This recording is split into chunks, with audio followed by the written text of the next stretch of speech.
know something? It's going to be slightly different. Not having Derek here. It's not like I have to have a wall up.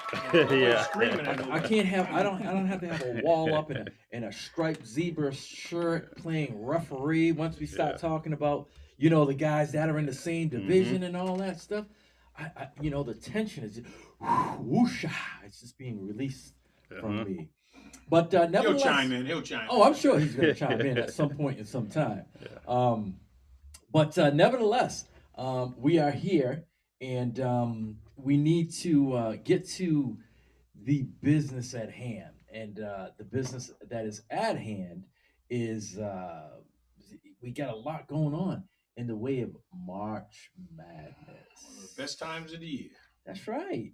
So March Madness is going on, and we're gonna dive into some of the things that are happening. Already an upset. We won't say we won't listen. We won't say who it is and what's happened, but there's already been an upset, right? Amazing. So Affects me directly. yes, it's already been an upset, and I'm sure there's many more to come in the bracket. I don't know about you, but I didn't fill out a full bracket, but I do have some prediction as to the final four and the champion as well. So I'll share that. You Steve, did you do Yeah, I got it. I got my bracket right he here. got a bracket. But listen, Nice. listen, we're gonna make it simple. We're not going to go down and do the whole bracket. Nope. That'll take forever. We just want to get final four. We'll take final four, right? And and hmm, also we'll take the championship teams, right? All right, so we'll make it easy because that is doing a bracket literally could take an entire show. It's a lot of teams to pick from. Um, so yeah, we'll touch upon that. Also, I think we'd be remiss if we didn't talk about the John Morant episode.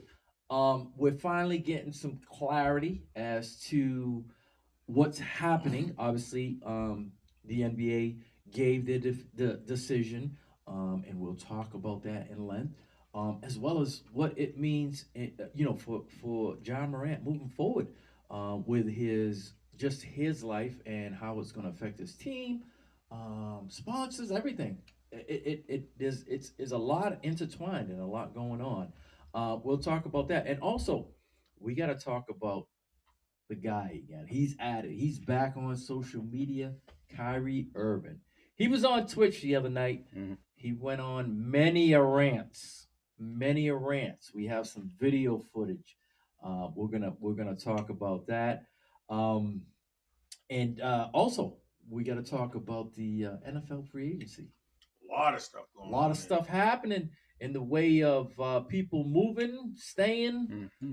And I'm people being expecting at cut, least one, if not two, trades to happen by Friday. people being cut, and we still don't have the two top dogs, And that's what I'm talking which are about. both quarterbacks.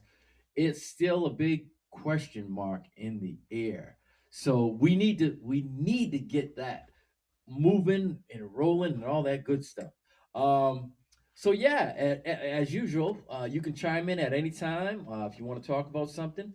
The phone number is right there, scrolling across. 774-425-2631 is the call-in line, and we'll be taking calls. Like I said, as always, we encourage you to call in and give your opinion. If you want to agree with us, disagree with us, add something to the conversation, a different subject, something we may have missed, we encourage it. It's right there. Remember to always download the app as well, WMB1 Radio.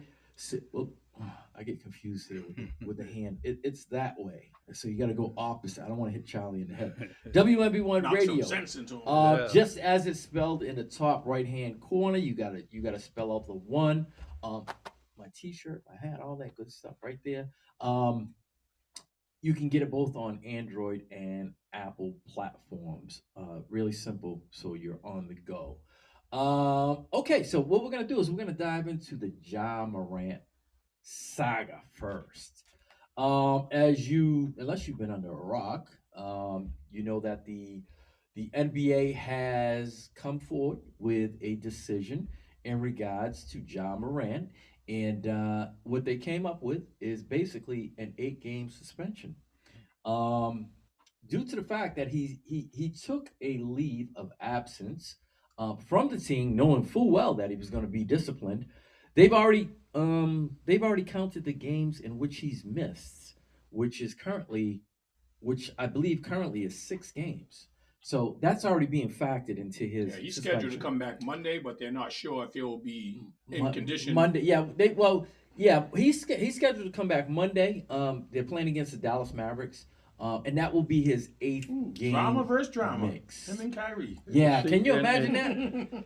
but he goes on leave, he still gets paid. Well, no. So that is what I was going to next. Okay. So his game salaries are being taken away from him, Right. prorated. So it comes out to 669,000 loss for 8 games. Hope it was worth it.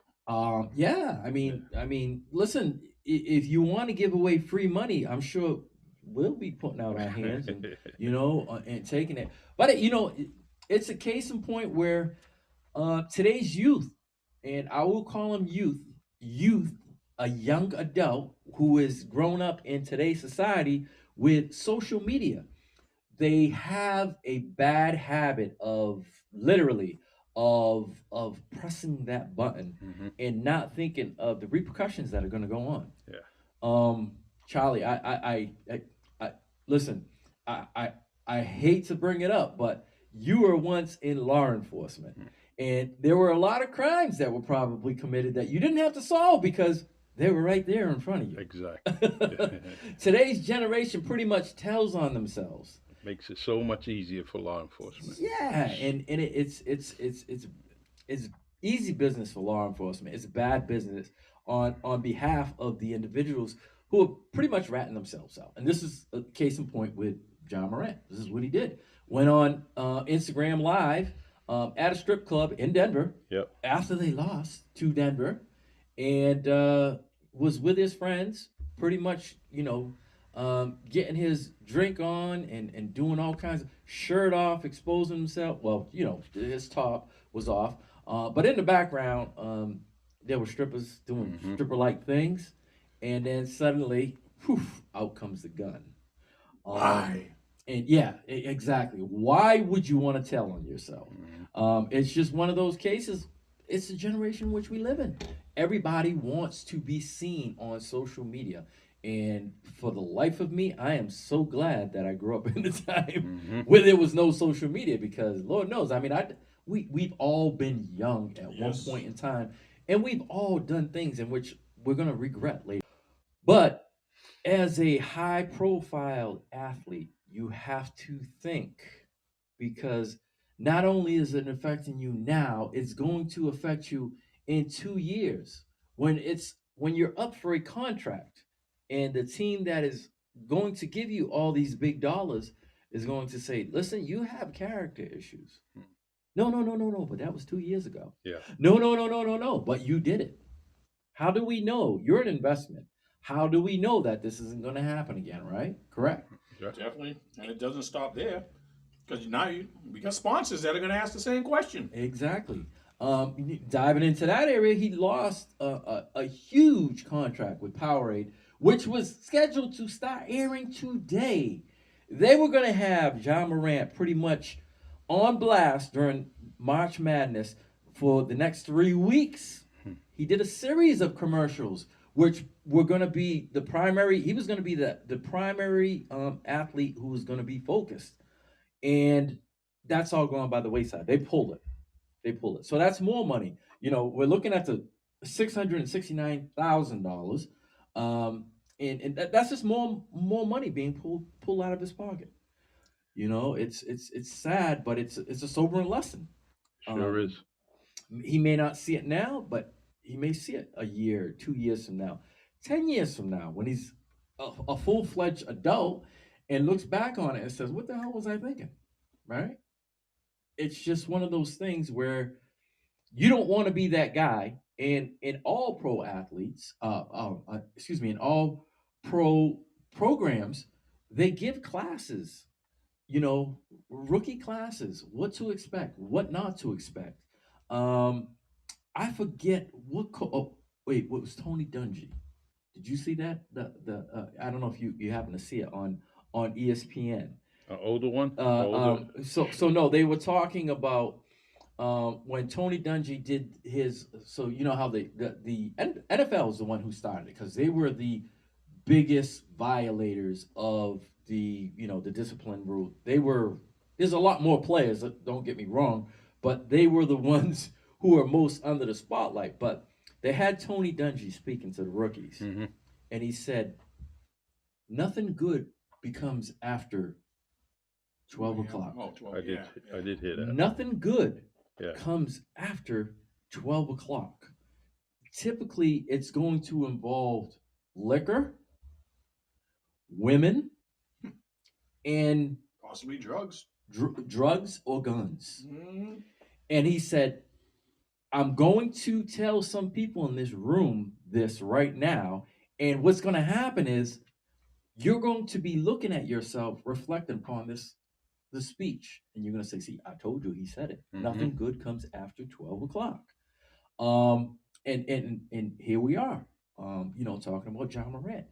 Now let's be realistic. He is pretty much one of the faces of the Oh, NBA. yeah, I agree. definitely. His All star right. appeal is massive right now, but he's the only one putting a dim on it, right?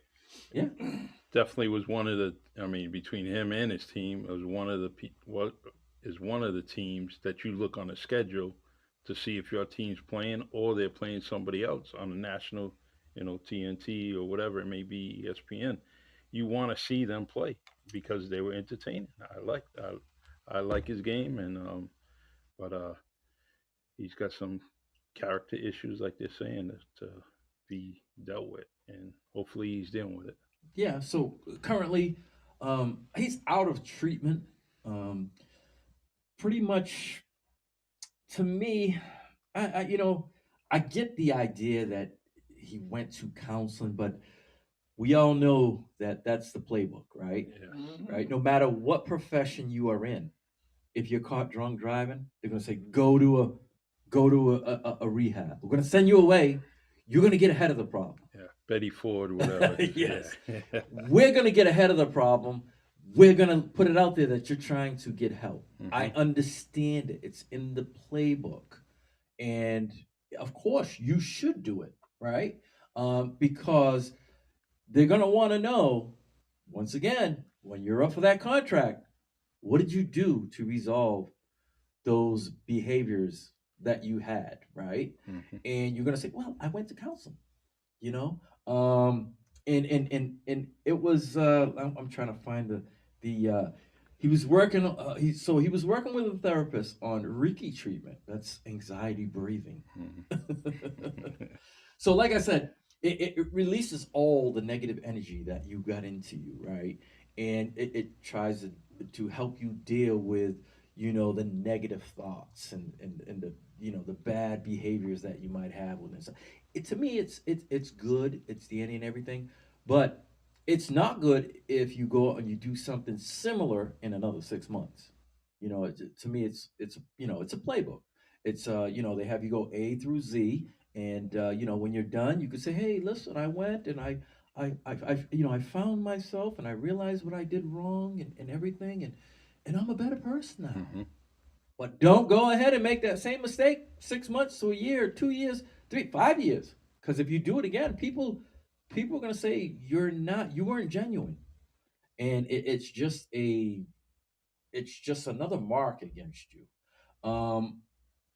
23 years old, right? Face of the NBA, averaging 27 points a game, 8.2 assists, 6 rebounds. Those are phenomenal stats. Okay. Rookie of the year. This is his third year in the league. He was rookie of the year in 2020, right? Um, Very promising. You know, now you wonder, right? You wonder if he's going to, because of the character issues, you wonder if that can cost him a max contract, Yeah. right? Because you have to be all first or second team to qualify for that, even an extension. And let's face it, there are writers out there who are not who he's got off the court issues, Hmm. and that could cause them even more money. We went into it, right? The sponsorships, you know, off the court issues. Speaking engagements, every Yeah, line of money making stream is now in jeopardy. yeah, and it's disheartening because you know you see his talents and what he has to offer on the court, and then you look at you know him holding a gun in the strip club, and then it became more personal. I don't know if you guys happen to see it, but they did release pictures, the strip club, Yeah. of him in the boom boom room. You know, getting a lap dance, and Hmm. I mean, come on. I mean, I thought that it wasn't called for. Cameras in Yeah. the boom boom room? Oh yeah, you gotta have cameras. Actually, I think the one with the gun, I think that was one of his boys took that picture, but I think all the other ones might have been, from that club. Yeah, they have well the club they had stills that they released Oh, all right. with Okay. him getting lap dances. You know, with the girl full fledged on him, straddling. You know, That's what Jay Williams was talking about privacy issues, yeah, and yeah. and You know, so now there's a you know the club was trending on Twitter. So a lot of the people was That like, wasn't accidentally leaked. That well, was no, done it's with money. a purpose. It's Yes. money. It's money. That's what it is. well, the You know, somebody who was in charge of security probably got 20 grand for that mhm. picture. Well, the girl on the pole, yeah, she got 50 grand on the floor, so she was probably the happiest person. Yeah. You know.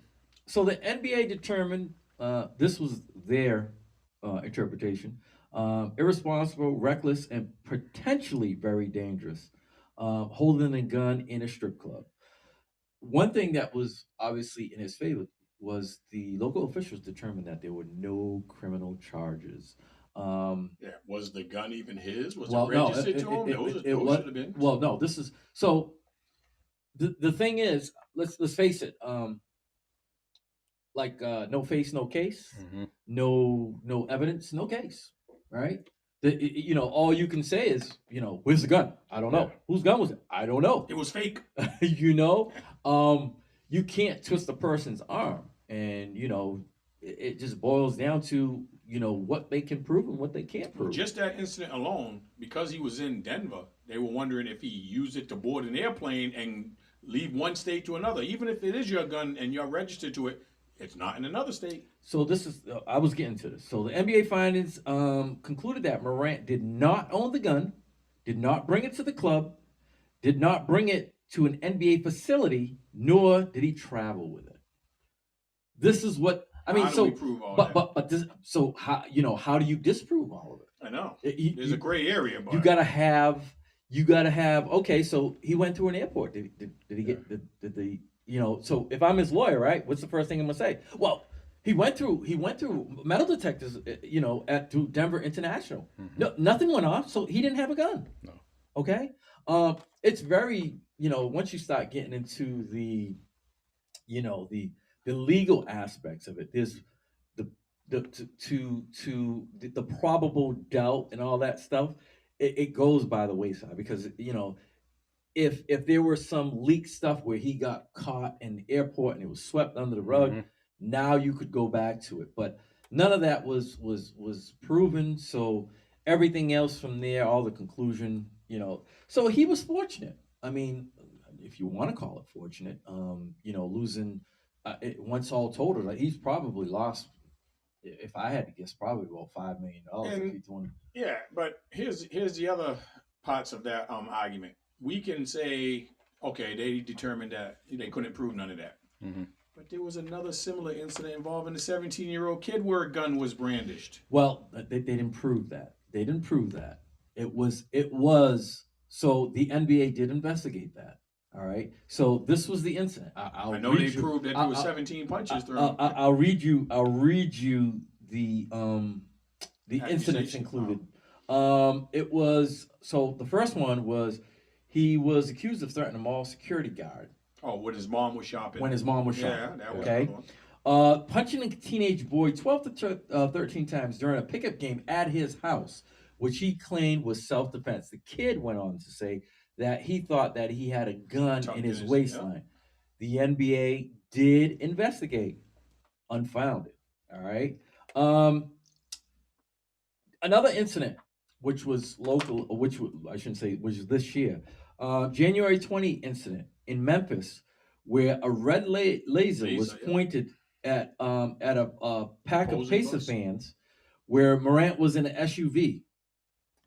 It was investigated. Events were unfounded. What do you use a laser for? You can't miss. Yeah. So all So these you can't accusations miss. that Fire. supposedly involve a gun, but we can't prove none of them. But multiple situations have come up supposedly using a gun. Is everybody lying? Well, the one thing I like about, the one thing I could say about the strip club is he was tumbleweeding. He was going. Every situation was getting worse and worse and worse, and the strip club was the final thing that stopped him, and that's the positive thing about that. Because say it didn't happen. There was no picture or photo or anything. What was the next incident going to be? And it could have been something where, It went to the next level. look, Somebody our gets boy hurt. Sean Kemp, and Yeah. he caught up in a situation, got arrested, and then no charges filed. But with Ja, it might have been something different. Maybe he would have shot. He was shooting leaving an NBA arena with a laser pointed at someone. So with hundreds of people around, probably, and 50 to 100, because there's probably a players area. And but I'm just glad the incident happened to stop him. That's the Yeah, at only some thing. point you need a roadblock Yeah. because you know getting by is almost to the point where you're being you think you're invincible, you're emboldened, and things get worse. You guys mentioned about number 81 on the Patriots, and letting them go, get a bye, That's right. and now look. Aaron Hernandez, yes. So, So that we all know that um, in the collective bargaining agreement, the big thing there was no guns to be brought into an NBA facility. Do we remember who that was the cause from? I remember Gilbert Arenas Gilbert Arenas. back in the day. Yeah. Gilbert Arenas. They had Over a card game. over a card game. is All that right. Club Shay Shay? So What was it it? was in the locker room. It was in the locker room with another team. with a teammate, and the teammate refused to pay up. Yep. Mhm. And so what does Gilbert Arenas does? He goes and puts his gun on the bench. His teammate says, "Wait, I'll be back." Mm. Goes outside and gets his gun, Wow. puts it up. What are you gonna do? And there was a standoff, infamous, right? Wow. So the NBA was like, "Hey, we've never had an incident like Mhm. this. We need to throw something, that's collectively bargained.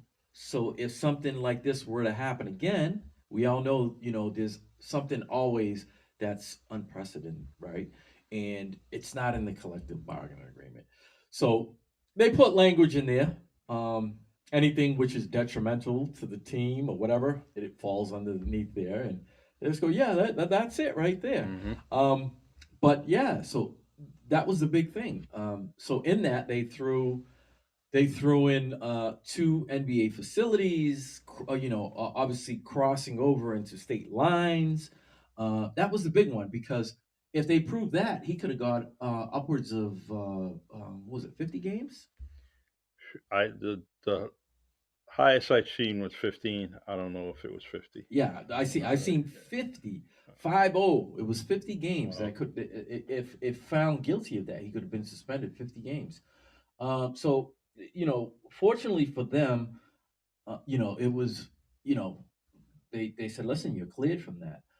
And something that I did not know, I knew that this person was involved in the NBA, but I did not know that Joe Dumas is involved in handing down all punishments He's to like vice NBA president now, right? Wow. Yes. Yes, he covers all player punishment. So he was the one who actually put the 8 game, who came up with the 8 game suspension. And that's something I want to talk about too, because we're talking about the Ja Morant thing. I'm kind of proud that the NBA's finally growing some balls and creating a guideline to say we're not tolerating this no more. Because I'm sure John Morant's not the only young superstar making bad decisions, but they're making an example out of this.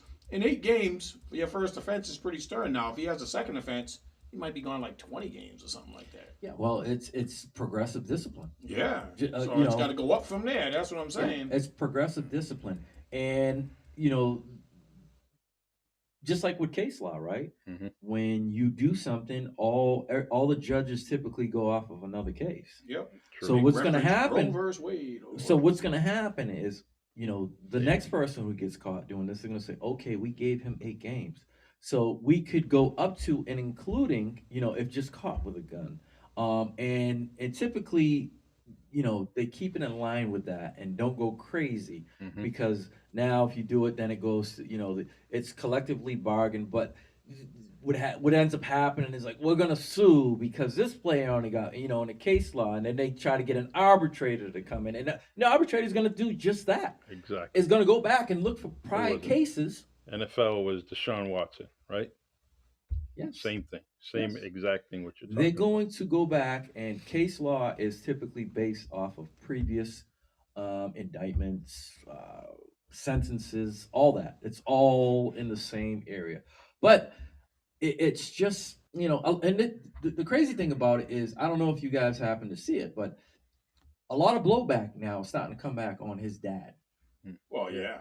I mean, he hasn't exactly been a shining role No, model. no. His dad, it seems, wants to be a celebrity. Wants to be. Living in his So son's. if you look at it, doesn't make a difference if they're playing in Boston, if they're playing in New York, if they're playing in LA.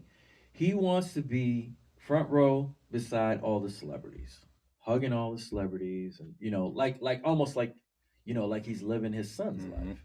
And people are more concerned that he's out living his best life and not showing him guidance. You're his dad. You're Yeah. right there. Mhm. You're at every game courtside. You need to make it your business, okay? If you want your son to make a career out of it, a successful career, then you'll stick your nose in there until you know that he's on the straight and narrow road. You What's know? it? The three balls, Lavab. At least he had a brand. Yeah. He did something. Yeah, he was talking. He was praising his kids, but he wasn't one of the groupies No. on the front row. No. He was just doing his thing and probably paying for every ticket that he had. But that's the example that he should be doing something like that. If you want to be in the limelight, build that brand, build that, do something. You know, but be positive. You got to be more positive instead of popping bottles all over the Yeah. place. And So Melvin's saying it right now. Have you ever seen T Morant at the game with a drink in his hand? yeah, true. Yes. No. I mean, no. I No. haven't. He's always courtside, and he Mhm. always has glasses, and he's always tasting. Exactly. I mean, obviously the most popular example of what we've seen was when he got into it with Shannon. Yeah. Shannon Sharp. Yep. Yep. Now listen, I'm not I'm not a tough guy, but there's a lot of guys that I could probably pick on, and Mhm. it wouldn't be Shannon Sharp, So true. because the brother trains like he's still in the NFL. I wouldn't do it. I wouldn't do it. I look at him and I'd be like, no, no. Yeah. Listen, sidestep. But you know what? Once you're drinking the cuckoo juice, it gives you the cuckoo muscles. So Yeah. That's it. Um, And during that incident, he was in front of Steve Adams. So yeah. he was that brave that he would just kind of move the biggest guy on the court to the side and still face to face with Shannon. Yeah, and it's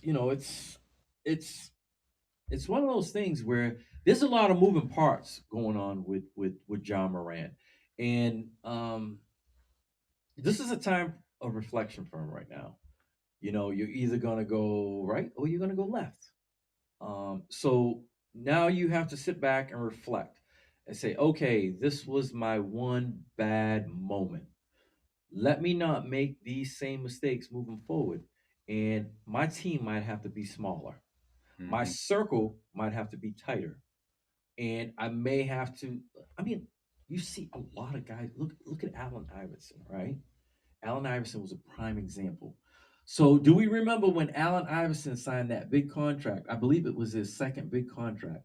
And the Philadelphia 76ers owner stopped his Cats. entourage, stopped his entourage, and was like, listen, you see this guy right here? Yeah. This is my investment. I don't want none of you all screwing this up. Hmm.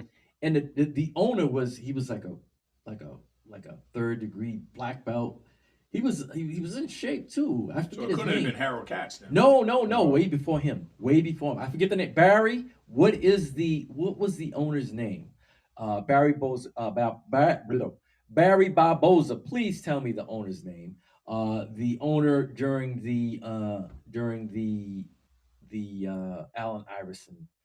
Like I said, he was a younger dude, and he literally because everybody knows that Allen Hmm. Iverson used to travel with an entourage of no less than 20 people, and he said, "Listen, all you dudes, I'm gonna let you know this guy right here. He's my money maker, and if Rightful, something were to happen to him, I'm coming after all you dudes."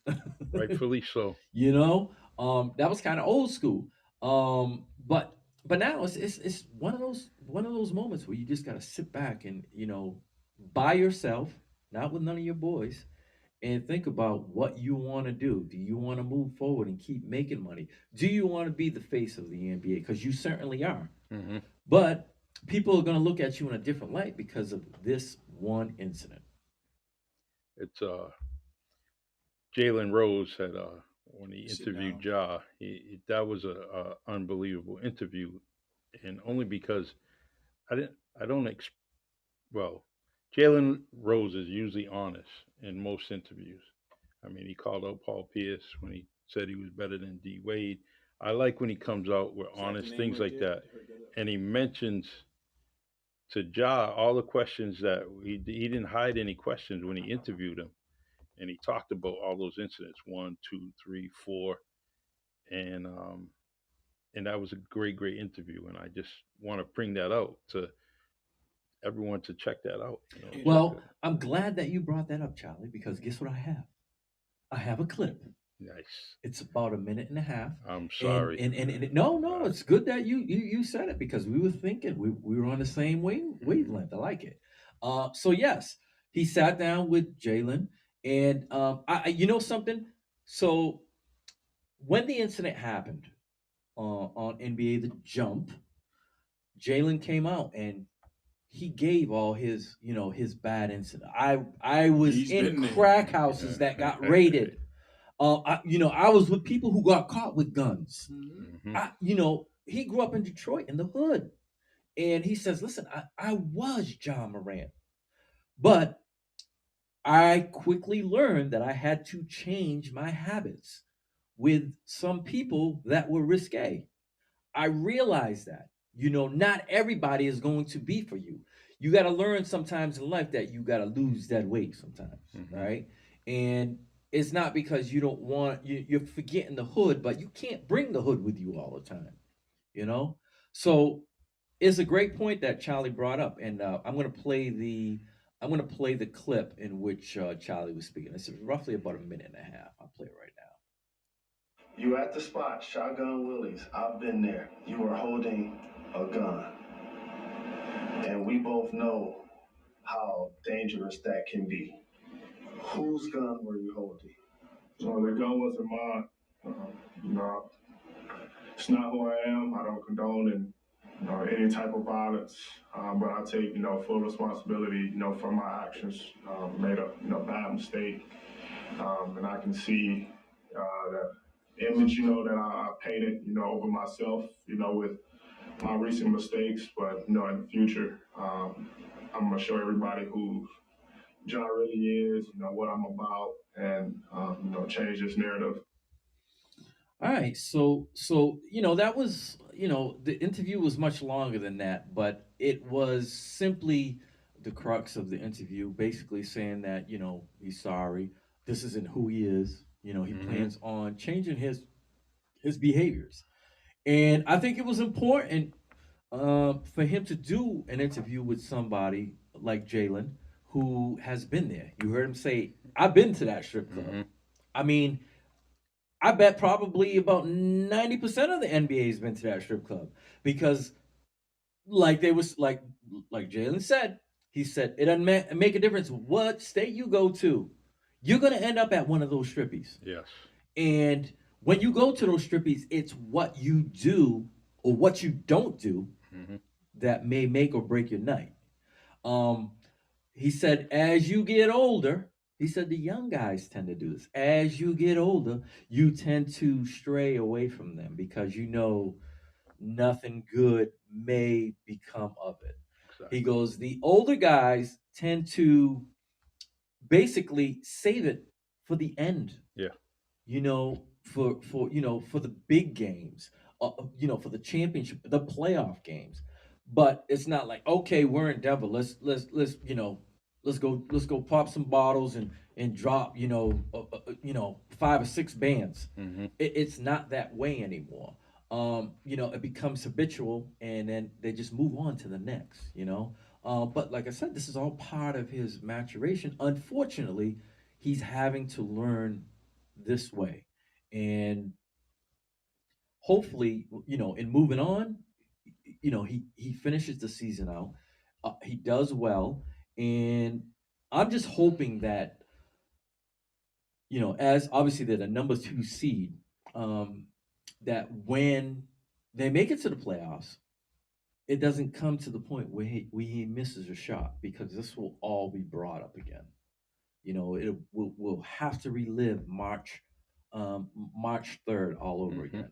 Because the reporters' jobs are to create a narrative, right? To make a story, to sell the interviews, sell papers. That's what they're there for. And I'm just hoping that he, I'm rooting for him. Like I said, we all make mistakes. That is, but you don't want that to be your legacy. I mean, if he wants to look at somebody and get some inspiration, revisit the Kobe story, Hmm. right? Kobe overcame one of Same the state. yes, one of the worst possible, things that could be labeled on you, Hmm. right? And not only did he rise above it, he you didn't remember anything, about Kobe. It just was Kobe the great professional, right? And if he wants to see how it was handled in a professional match, look at Kobe. And that's the path he needs to go because it would straighten out Yeah, what he's done this year. yeah, yeah. Um, so Derek put down the name of the Yeah, that doesn't ring a bell to me. he because he only owned the team, I believe, for like 3 years, Hmm. 2 or 3 years. It was a short stint in which he owned it. Um, but yeah, and then Melvin brought up a nice point. He put, was that a slap in the face of everyone of him to do a week in rehab? That's like being grounded by your granny. Agreed. Agreed. Well, he's already. It was only a week. Well, I just knew he checked himself in. I didn't know he was already out. yeah, he's been out. Oh Been boy. out. Yeah. Um, yeah. So typically you go for a month, right? You Hmm. seek intensive treatment, um, and this and that. But yeah, for basically a little over a week. So it's just one of those things where you like you hope it doesn't come back and slap you in the face. Well, you know what that my opinion is that week was because he knew he was gonna go away for a little bit, Got ahead of the story. and so he just wanted something to say. All right, from Monday to Friday, this is what I did. This is why I was on this leave of absence, and it just gives documentation. Um, for like you said, you gotta show all that documentation. I think that week was just something to put in place, and they could basically very quickly say he went to rehab instead of saying he went to a week of rehab. You know, they're just going to say rehab, and people are going to accept that. Yeah. And so that's what I think it was just done, just to put something on paper and be in the short narrative. Yeah. It's one of those things that we're gonna have to just sit back and wait and watch. Um, like you said, he's due to return Monday Monday. against I can't Dallas remember. Yeah, Mavericks. that's right. Against the Dallas Mavericks. Against another good friend. Which is a great segue because we go from John Morant and we can hop right into Kyrie Irving. um, so in case you didn't know, all right, Kyrie, Kyrie, I don't know. The brother cares too much. All right. Um, he didn't take to the likes of Twitter or Instagram or Facebook. He chose to go to Twitter. Twitch, which is another form of social media. Um, People do the same things. It is a form of social media, but it's a different platform. Um, and he went on a rant. He went on a lot of different rants. He was pretty much like somebody who was all over the place. He couldn't decipher what he wanted to talk about. It was from one topic to the next topic. There was just a bunch of them. It was just like, I hate to say it, but it was like a child who hadn't taken his medication that was just going on like ADHD, just kept going from one subject to the next subject and wasn't really focused. I mean, I seen some of his points, and there was probably like 8 different posts. Some of them were very short, some of them were a little longer, um, but we have some to play. More importantly, um, before we go on and we view the clips, it's important to know that Kyrie's in a contract year, and we don't need we don't need to see a history of Kyrie. We know what Kyrie comes. We know what he has. We know what he's capable of, and we know the path that he's taken. Um, if we were little kids, we'd call Kyrie a flat lever right now, right? If we were little kids, we'd be like, "Look at that flat lever. Yeah. He left. He left." He's did it with LeBron. All right, he left Cleveland. Then he left Tatum and Brown in Boston. Then KD. he just deserted KD. Yeah. And it's funny because the more I read, the more footage I see, it doesn't seem like KD is giving him that same love that he gave KD when he got traded. I agree. It was most evident that when they played one another, not on the court, that KD didn't even go over and give him a hug. KD was out. And you know what? That's what KD does, because he did the same thing with Golden State a little bit. Yeah, he's a tough And person to Russell. read. Yeah. He's a tough person to read. But it just it strikes me funny because even when they speak about it, he doesn't get too deep into it. I agree. He doesn't. Kyrie gave a whole soliloquy like, we're bros, man. We talk quite frequently. We wish nothing but the best for one another. We just want to see each other win. And Katie's like, "Rah, rah, rah, Yeah. rah, rah." Which is crazy. I don't know. But more importantly, he's in a contract year, and now I'm not the brightest person, but I do know that if I'm in a contract year, I'm going to be on my best behavior. Mm-hmm. No need to bring up what happened just a couple of months ago, which put him on the map in a negative light. And now here we are back on a social media platform where people are just going to say, "You are acting weird." Yeah. There's no hiding from it. I like to give people the benefit of the doubt, but the more you see Kyrie talk, the more weird you think that he is. I don't care what any explanation someone gives me, it just gets more weird and more weird. He just is just one of the, quite frankly, listen, if you're in a contract year, you shouldn't talk until after you get the bag. I don't care. I do not care. You should be on your best behavior. Nothing, nothing outlandish, nothing outrageous. Just play basketball. All right. So when we talk about playing basketball, all right. So I looked up some stats on Kyrie. So the Mavs are 5-6 with Kyrie. Luca's missed 3 of those games. All right. Conversely, the Nets are 6-5 since his trade, and are playing a lot better. And they lost both guys. Yes. They lost 2 guys. Yes. All right. Kyrie's averaging 27 points. He's shooting 48%, 36 minutes.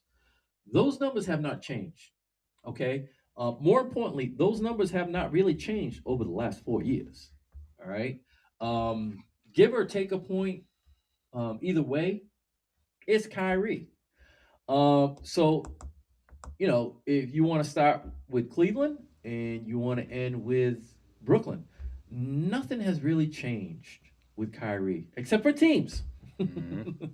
um, at best, they were marginal. He was marginal when he was in Brooklyn. At best, when he was in Boston, I would say he was absent. Um, Cleveland, he was not satisfied. Wanted to shine on his own, and this is a pattern for Kyrie. It seems like he goes from one to another team to another team, and I don't know. It's never satisfying for him. He keeps going from team to team to team, but the ironic thing is he's not showing us he's a team player. Oh. He's a Kyrie player. He is not a natural leader. No, he isn't. And It's more how I it mean, affects look him. how he went at Kobe when they were playing on the USA team. Yeah, he thought he was a little above his Mhm. bridges. You know something? I like the confidence, but there's a big but. Yeah. But you got to know your place. He was far too early in his career to even try to go there. Mhm. It's, I mean, everyone likes to think that they're the best, and we've had professional athletes on here, and I've asked them all the same question, right? Were you in awe of anyone? No, I wasn't in awe of anyone. That's just the competitor in you Yeah. saying, hey, listen, he puts his shoes on the same way I put my shoes on. We're at the top of our profession. We don't really envy no one. I get that. But looking at a person and what they've achieved, and you haven't achieved nothing at that point, to call them out and say, yeah, I can beat you one on one, or Mhm. that's foolish. I like the confidence, but yeah, it doesn't. Especially on Kobe's side. Kobe's just laughed. He's like, okay. I like to hear the story with Coach K and him and what their conversations were about. I would like to hear that come out. Yeah. And see what the reasons was it the discipline that turned him away? What was it? What was it that made Kyrie just say, I'm not doing Duke any longer than what I'm doing right now? And he left. Yeah. So I'm wondering if Coach K could have been that mentor that he needed, and it wasn't. And then he went to the NBA and got what he got. uh, you know, I can't knock someone for wanting to get a bag, Yeah, true. right? I agree. Regardless if they played less than digit games in their collegiate career. I mean, Mhm. his collegiate career was cut short because 9 he games. got, less than double digit game because he what was it, broken foot? Mhm. Yeah. I can't get mad at anybody, and quite frankly, he was an elite player with elite skills, able to make that jump forward into the league. I don't have a problem with that. Um, from day one, when he started talking about the world was flat, I seen conspiracy Mhm. theorists written all over him. when you try to disprove things that are factual, um, then it is what it is. Um, and as this comment says by Manny Raymond, Kyrie wants people to know he's more than just a basketball player. But what he doesn't understand is the only reason we know him is because of basketball. I agree. His tensions are good. Perfect. He's just a weird delivery. Point on. And Point it, on. I totally agree with that 100%. And you look at, like, we talked about Ja and Kyrie in their rookie season, they were very similar play on the court. Uh, Ja was a little flashier, maybe. Kyrie was, but they had that still appeal to the NBA when they came on, and they were, uh, and I'm just, well, let me just scratch that. But they were just similar players. They definitely came on the court and they were ready to play, and had good points, good stats to show that they can play in the NBA. And I forget about how Kyrie was hurt. I did forget about that injury. Yeah. It, another comment. If I'm an owner and he's acting like this in a contract year when he loses a shoe deal, how is he going to act if I give him my money?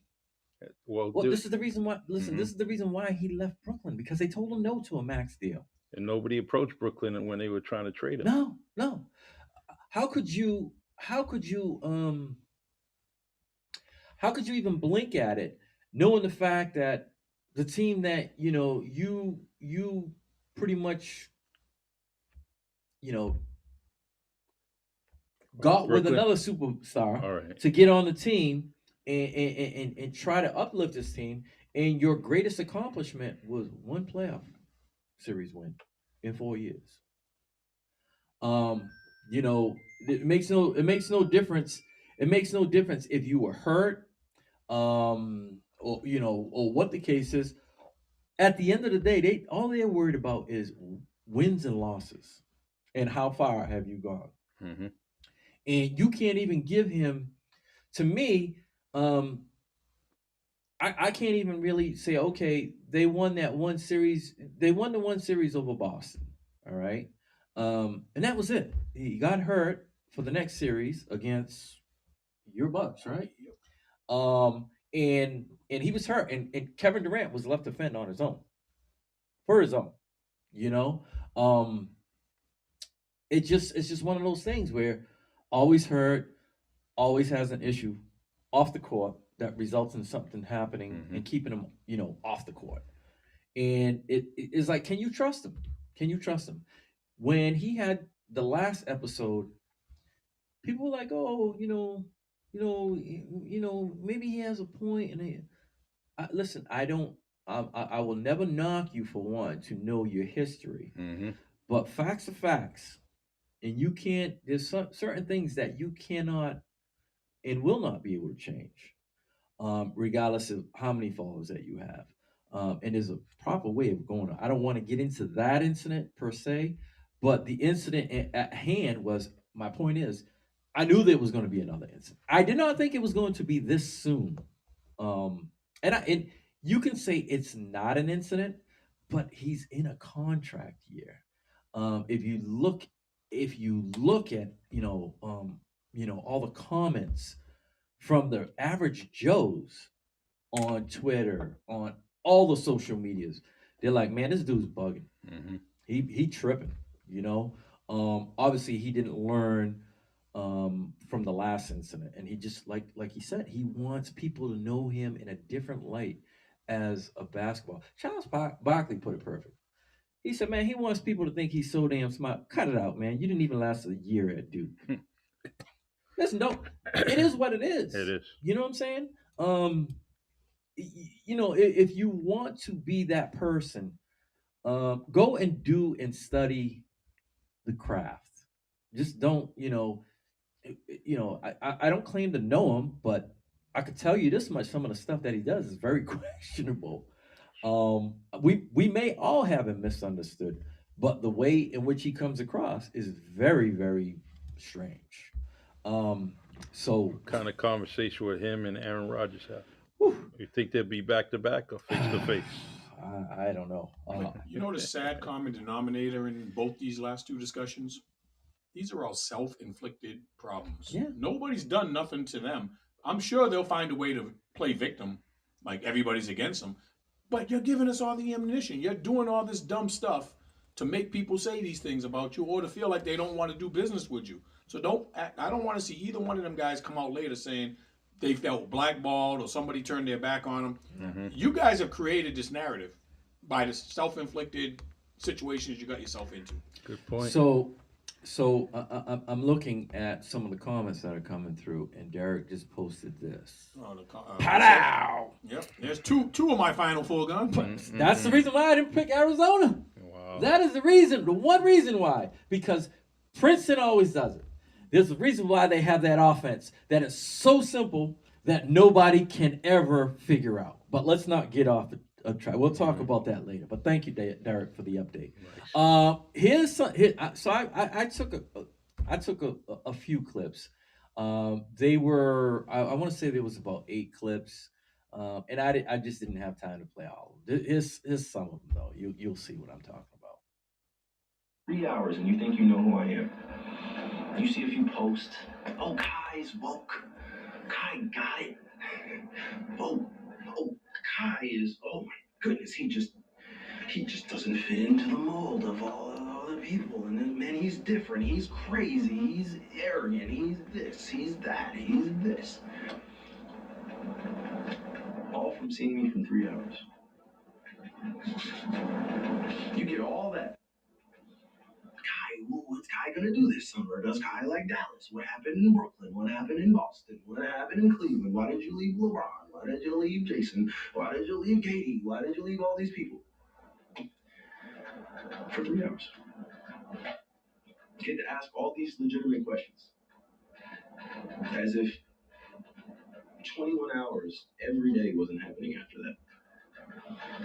Me, you would think that I'm the cancer in the locker room, as if basketball is an individual sport that one person is supposed to take blame for.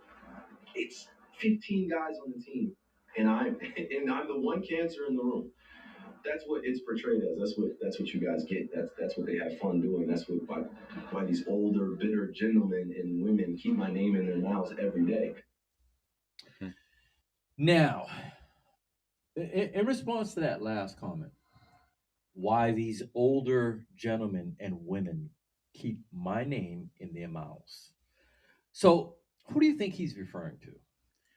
TNT. That's ESPN. one of them. That's the The bulk of powers it. to be in the media, the people that have been around a So long time. he's basically calling out Stephen A. Smith, which Yeah. we know that Stephen A. Smith gets extra when he talks about Mhm. Kyrie Irving, and he's come out and said that it is personal, and basically said, and his dad knows it's personal. So it's something in which a conversation that I don't know if Kyrie's father probably approached Stephen A. Smith at some point. They had a fallout, a misunderstanding, an argument, but Stephen A. made no mistakes about it and said, yes, it's personal, and his father knows about it. Yeah. So somewhere along the way, Stephen A. Smith had some type of interaction with his dad, Dredrick Irving. So I don't know, but we do know that he's talking about Stephen A. Smith. We do know that he's talking about Charles Barkley.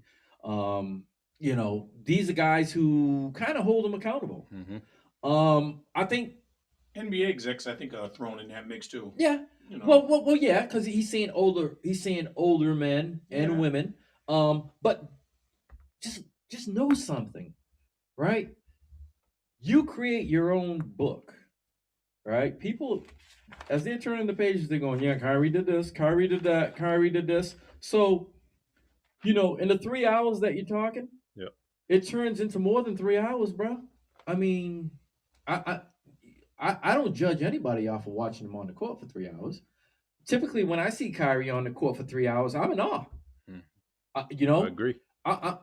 No one ever questions his physical ability, his talent, and what he does on the court.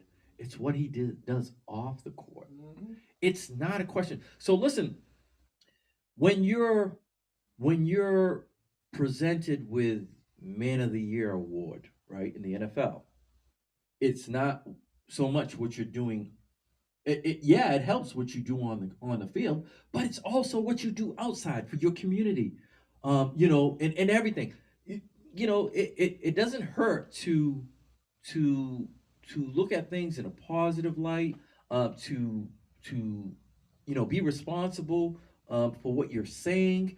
That you got to take all that into account, and that's what he seems to miss, and he cares way too much. True. He cares way too much. I've never seen so many professional athletes nowadays that are so moved by articles. You know, Kevin Durant's another one. The dude is sensitive, Yeah, man. he has to respond to every ounce of criticism that comes his way like he's Why? infallible. Why? Listen, if I'm making 45 $55 million a year, I'll be like, bro, That's what I care about. what are you talking about? My bank account is fat. Sit down, fool.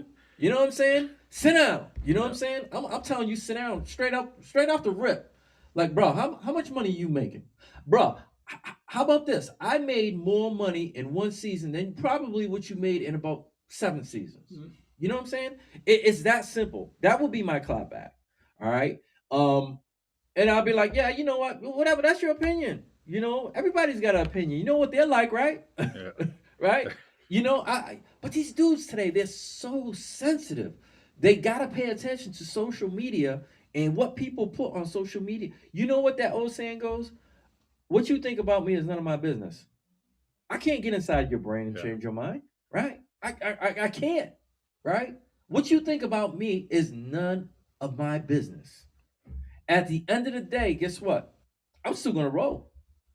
And these dudes nowadays just can't separate, what is being posted on social media, and what someone's saying. They can't get off of it. It's mind blowing. Um, to me, you're playing down, and they can't seem to get off of it. I mean, It's incredible. This team's losing. He should Yes, be in the gym. yes, yes. I mean, is it what can he work on? Just more basketball. That's it. Instead of being in front of that screen, in front of that cell phone or laptop, whatever he is, and just kind of broadcasting. To me, it's stupidity because he is worrying about what everybody's saying. Get on that, get in the gym, and get ready for your next game. I mean, they're slowly slipping, sliding, sliding. Do you think they're going to make the plan? I don't know. I mean, unless like Minnesota loses like they were, teams I, like that, for me, I thought that going to Dallas is probably the least desirable place because you got Luca, who's a ball hog, and Kyrie's a ball hog, Hmm. and you got neither one of them that play defense. And it's like you got to have some balance, and there's no balance there. It's like, okay, give me I'll hold the ball for 22 seconds. No, It I'll hold the ball for 22 seconds. was a game they lost. They were both at the top of the key. Yeah, passing it to one another. They were like they were out of nowhere. They didn't realize what they were. They didn't know what they were doing, Yeah. It, and they it, were trying to be unselfish, and yeah. they couldn't do it. And it wasn't natural. True. Listen, if it were any other besides Kyrie or Luka, you would have disregarded. You know what I'm saying? But for me that was the worst possible place he could have went to. But you know something, they were the only ones who were going to take him on, and that says a lot because there are 31 other teams. Mhm. Excuse me, there are what? No, I'm thinking football. There are what? Four. That's a good 12. question. Well, I'm trying to think now. What do you got? Three, four divisions. One, two, three. I don't know, something like that. I'm thinking football now, but there are so many other teams in Dallas. That was the best offer they can get through Dallas, and that was more out of desperation because Mark Cuban thought that Luca needed more offense, and Oh, he had the office. He let him go to New York. yeah, oh yeah, yeah.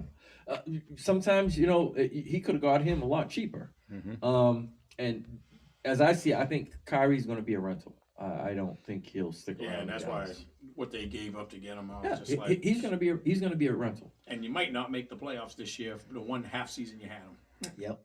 And here we go. That adds to his resume. It's not 3 hours. Mhm. We're watching a full season. We're watching what you did in Brooklyn, and we're watching what you did in Dallas. It's not 3 hours. That's where you're confused. You think people are just watching you for 3 hours and spinning stuff. Mhm. No, this we're watching your life. We're watching it on TV and on social media. Okay. So yeah, no, you these things you have to accept, and he's unwilling to accept. I got another clip that I'll play. He's just watch for yourself. It's just weird. The grandparents and aunts and uncles, but I never got to give my mom my awards in the NBA. I never got to hug my mom after a 40-point game. I never got to hug my mom getting my first car. I never had my mom teach me how to drive. I never had my mom go to the DMV to go get my driver's license with me. What does that have to do? Well, he was talking about family. Um, he was talking about family and how people don't know things about him. Mhm. Now, I could, I don't know exactly what happened to his mother. I don't know, so I can't answer to it or for it. Maybe if somebody out there knows what happened to his mom, I don't know either. who's more educated about it, I don't know. But with that being said, um, how many people in the NBA do you think have that same script? Probably 70%. Exactly. Some are more. Some other players have it even worse. They don't have a father there either. They may have Growing up had with to a live grandparent, with a foster grandparent, kid. foster. Yes, exactly. But to have one is better than not to have none. And if that comes across as unemotional, I mean, just think about it, right? One is greater than none. Mhm. If you have one, that's still good. Um, That story's a dime a dozen in the NBA. exactly. You know. So if that were made to put there to make you feel some type of remorse for him or something, uh, we could talk about those stories all day. We could talk about them all day, and especially in the NBA, where it's really hard. It's probably out of the four sports, probably the hardest to make it because it's a it's a shorter number of guys, Mhm. and it's just the numbers to get there are far worse, harder, I should say. Here's another one. This one I'll tell you afterward, and you could probably watch it and get a feel for what he's trying to get across, and he's being sarcastic.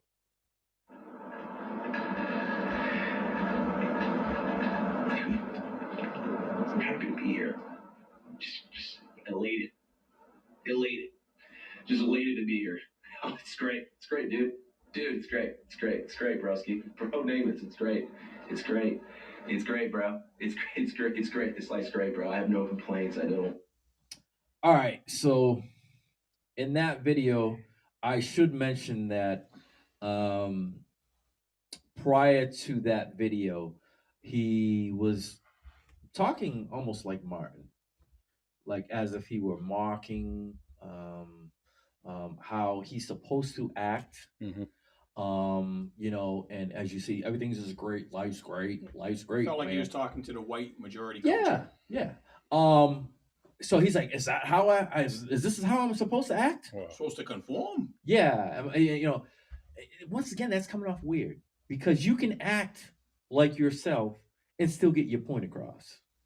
There have been many people who never came out of character to get their point across. mhm. Case in point, Kareem Abdul-Jabbar, right? Yeah.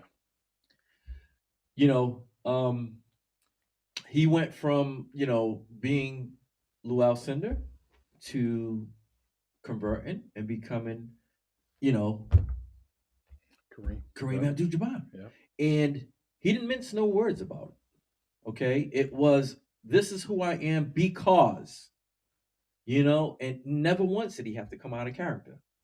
So to get your point across, I get what he was trying to do, but I think you can get it across in a better, more adult way. Um, that was almost like a skit from Martin, you know, like you said, mocking, white America. Like, everything's great, man. Everything's, yeah, dude, man, bro, broski, yeah, terms that are used in a certain culture. yeah. Listen, once again, you are creating your own legacy. You are creating your narrative as to why people won't give you a max contract. As Dallas Mavericks, I'm worried after seeing this. It doesn't stop. It doesn't stop. It's almost like on to the next one, into the next one. And it just seems to keep going like this.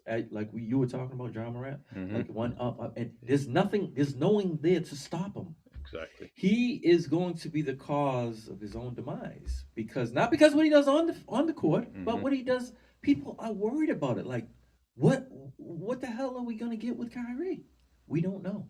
We don't know. It's just one of those things that, man, you would just wish that he would once again before he presses send, he would think about what he was going to say and how it was going to come He across. gets caught up in his emotions, and before he thinks it through, he just spazzes. You That's the think best thing his I can say. Yeah. you think his stardom is too big that he won't get blackballed?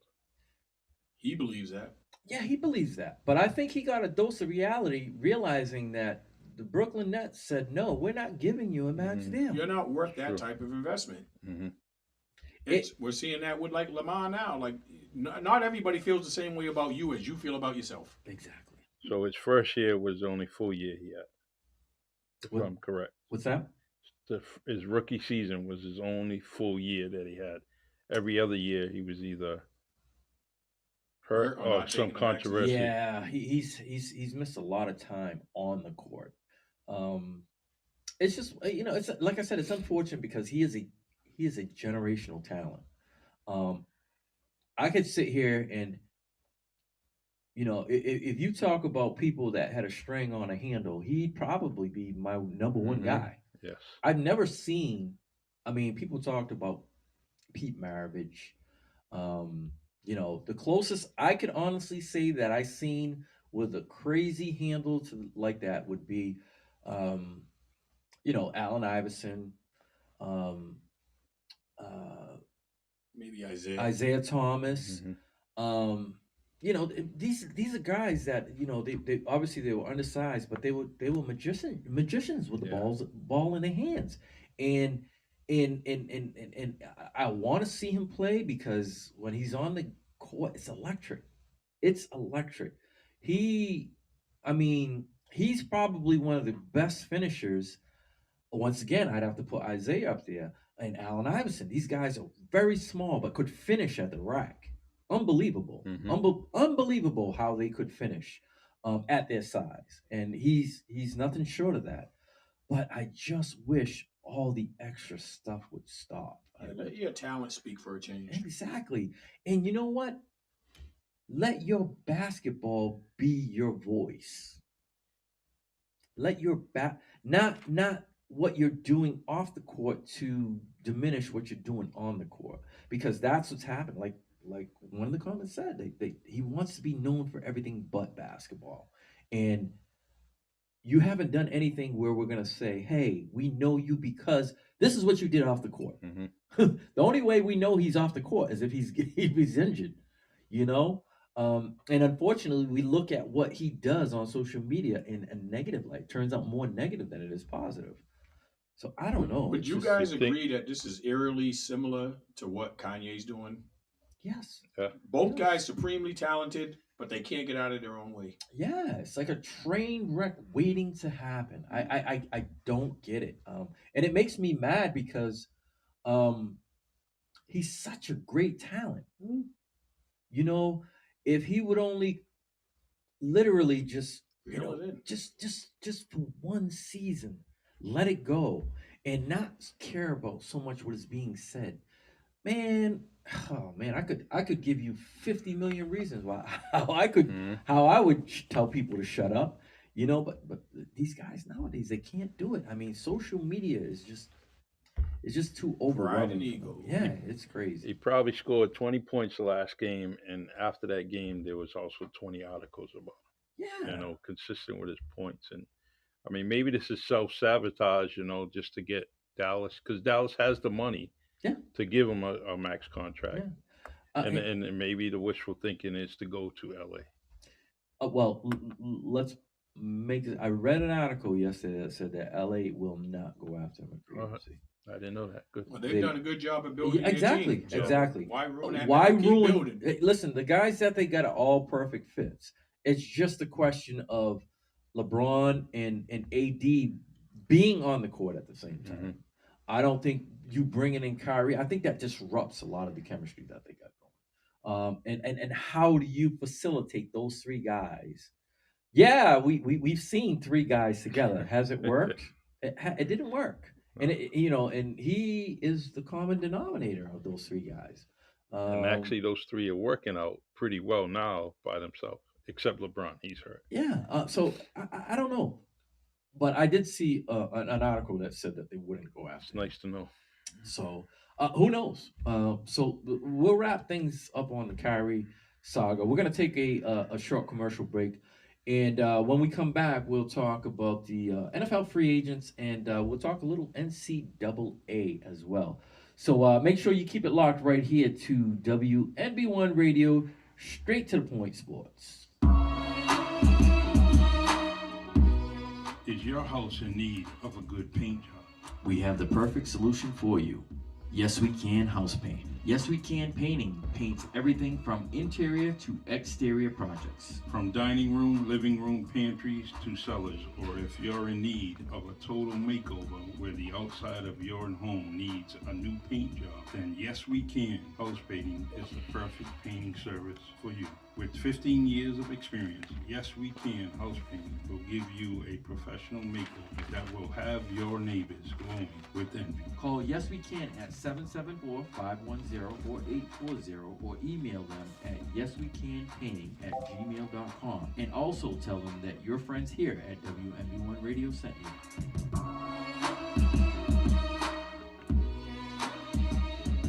If you're facing criminal charges or were involved in an accident resulting in a personal injury, call John B. That's Seed cool. today. As a former prosecutor turned defense attorney, John Seed has the experience to represent you in your case. With years of training and courtroom experience in the areas of criminal law and DUI law, John Seed can help you. Call today. Responsive results. Attorney John B. Seed. Schedule a no obligation consultation today online at johnseedlaw.com.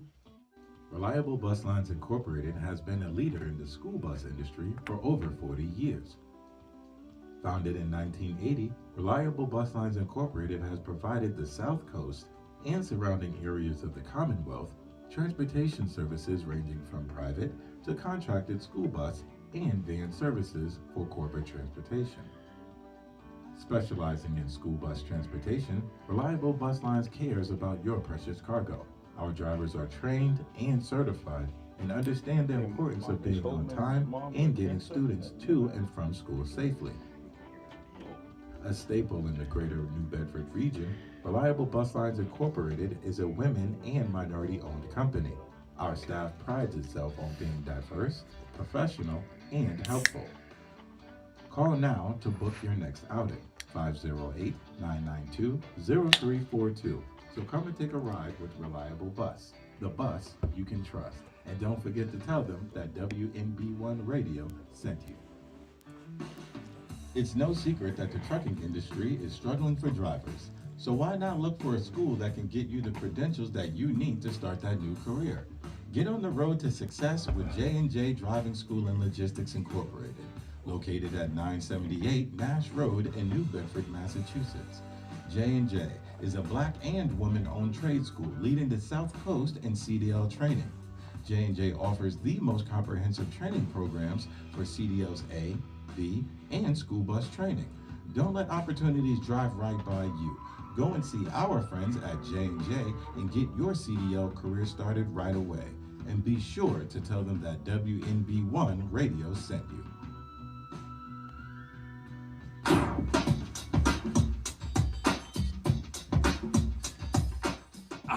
Yes, spring is in the air, and if you're looking to get cleaning done the right way, then Newbie Cleaning is the cleaning service for you. Newbie Cleaning is a licensed, insured, bonded, and a locally owned residential and commercial cleaning business which has over 15 years experience providing quality cleaning services in all of Bristol County. Did we mention that they provide services for homes, schools, churches, medical facilities, office buildings, restaurants, post-construction cleanups, and after-party cleanups? Newbie Cleaning has customized packages that tailor to deep cleaning, whether you're moving into a new home, moving out of an old home, or you simply want that vacation home clean.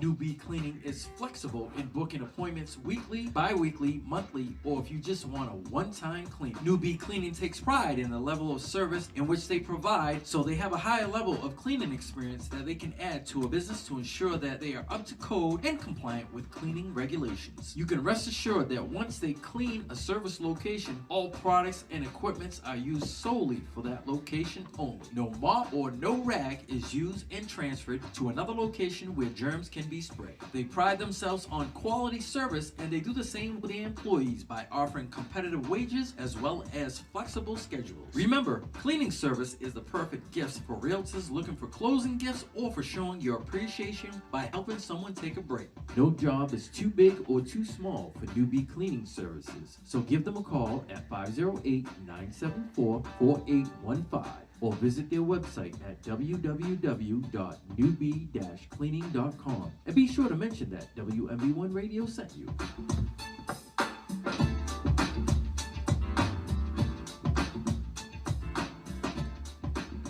Welcome back to WMB1 Radio and Straight to the Point Sports, where I am with Steve Lopes and our guy that just seems to be here all the time, Charlie Perry. Charlie Kahn. Charlie Kahn, I like that, right? Charlie Kahn. Well, let me tell you something. If you were Charlie Kahn, I would have had, I got to keep, arm's length. These guys at arm's length, they would have been, like throwing punches around one another. It's tough. It's tough being in the middle of these two guys, and I appreciate you stepping in. And me not having to play the referee during this 2-hour broadcast that we have here. But once again, phone lines are open, 774-425-2631. Guys, you can call in. You can give your opinion.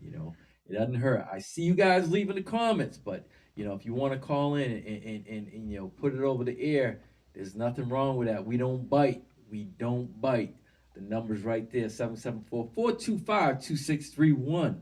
And if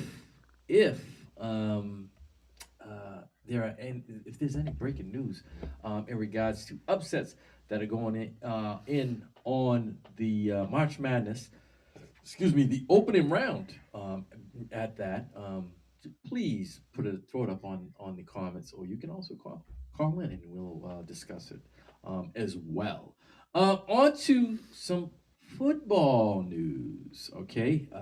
So as you know, the beginning of the week marked the, how do they call it now?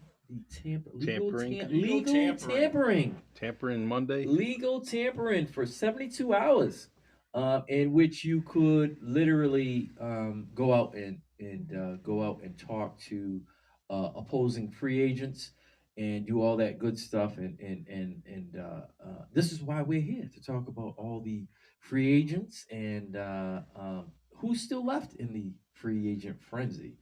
So, fellas, I'm going to ask your opinion. To this point, what do we think, or who do we think has been the biggest free agent signing?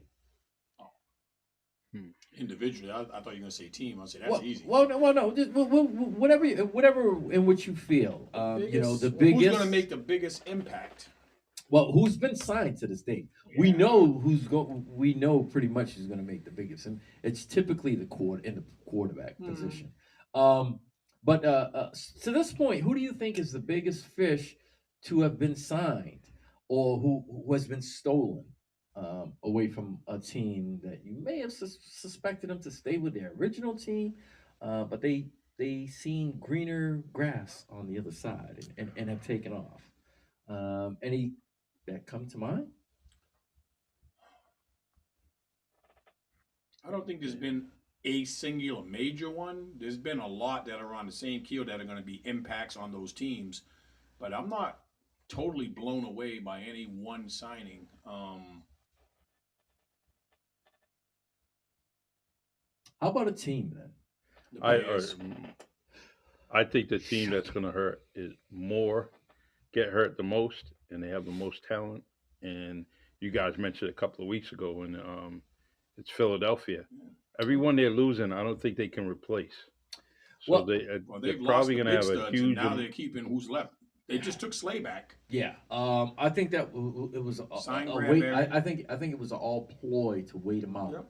And I think that the gamble worked for them. And I think they would have preferred to lose Miles Sanders, but that didn't work out. And as soon as they lost Miles Sanders, we heard, not Secondary. so fast. Secondary, you have to come up with a secondary plan. Yep. And so to keep our defense intact. He's been with the system, and it just makes more sense to keep him as opposed to go out and get a new guy. Unless that new guy was a Jalen Ramsey or someone, that is a few notches But they above. also did address the running back situation. That's taking a chance. But if he's healthy, Rashad Penny has shown that he just runs with reckless abandon. So he kind of But that's creates why high he get- opportunity for That's himself. why to he get gets hurt. Yeah, but when he's healthy, he averages 5.7 yards a carry. I've seen him straight dominate, but like we always say, he can't stay healthy. So if that pans out, and remember, they still got Gainwell and Boston and on the team that they can do a running back by committee if that doesn't work. I do like Boston. I do. But team wise, it has to be the Bears. Well, but by no coincidence, because you got to remember they have the most money. And guess what? They've already spent a whole bunch of money, and they still have the most money left. I saw that stat. I almost fell out. They still got $50 million left to spend. Yeah. I like the point they they said that, if Lovie Smith just kind of let that game, just kind of, blew that game at the end of the season, Chicago wouldn't have the picks they had, Mm-hmm. Yeah. But he wanted to go out on a winning note. He knew the writing was on the wall for himself, so he wasn't doing nobody no favors. Yeah, it's like I don't care. I know I'm gone. What do I care? Mm-hmm. You know what I'm saying? That's already a foregone conclusion. I know I'm not going to be around. What are you going to do? Fire me? I already know I'm getting fired. Jamal Williams, who did he sign with? New Orleans. That's what it was. Yeah. It's crazy, right? Just as I was thinking that Derek wasn't going to be here, I expected him to have a heavy comment section because the Detroit Lions are quite active in free agency. Yep, and they've kept most of their own players. Yeah. Well, the thing is, right? Typically, you want to keep your own, unless it's a major upgrade. I can't be too mad in speaking for my own team because we've signed a number of our guys. They're targets. Those guys that have been signed have been productive in past years. It's not like, they all of a sudden did a Daniel Jones and we're gonna pay them. Yeah.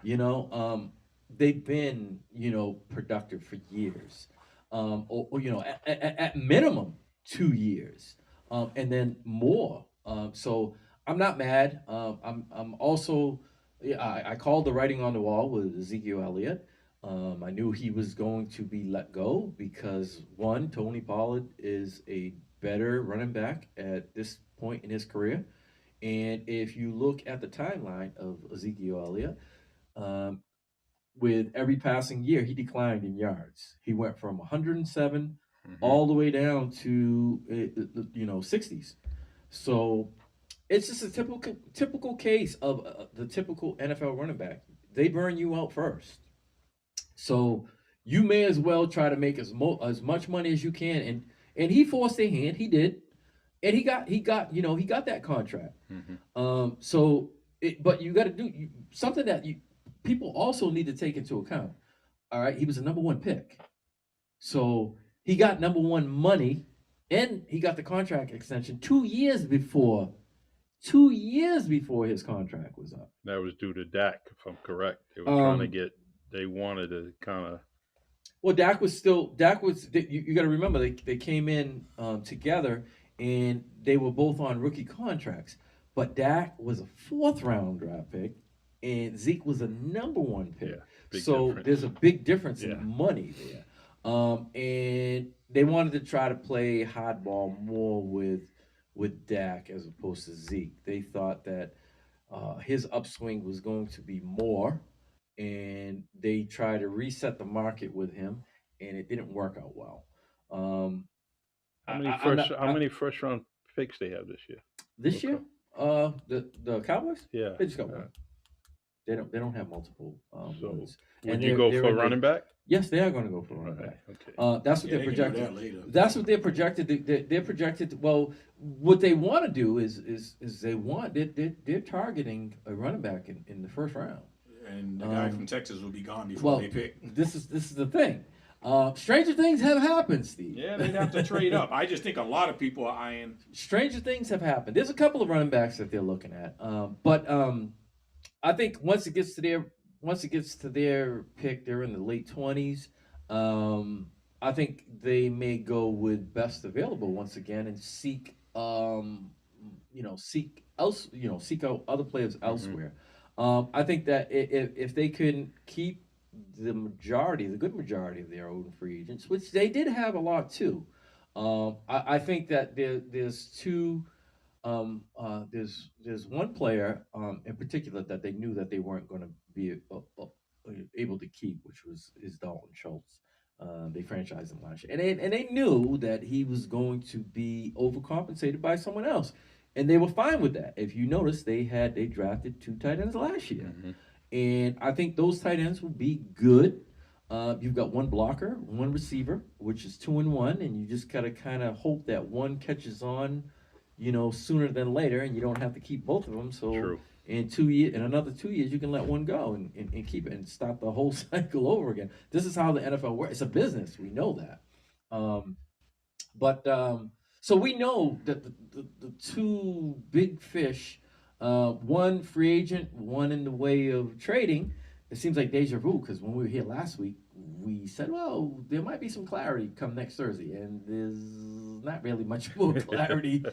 There is a little bit. General assumption. There is, because now we went from speculating last week to knowing it came out of his own mouth. It's just compensation at this point. Yes, and making salaries match. It all goes into. But yes, so Aaron Rodgers will. If I'm to guess, more than likely, before the weekend is out, he will be a Jet.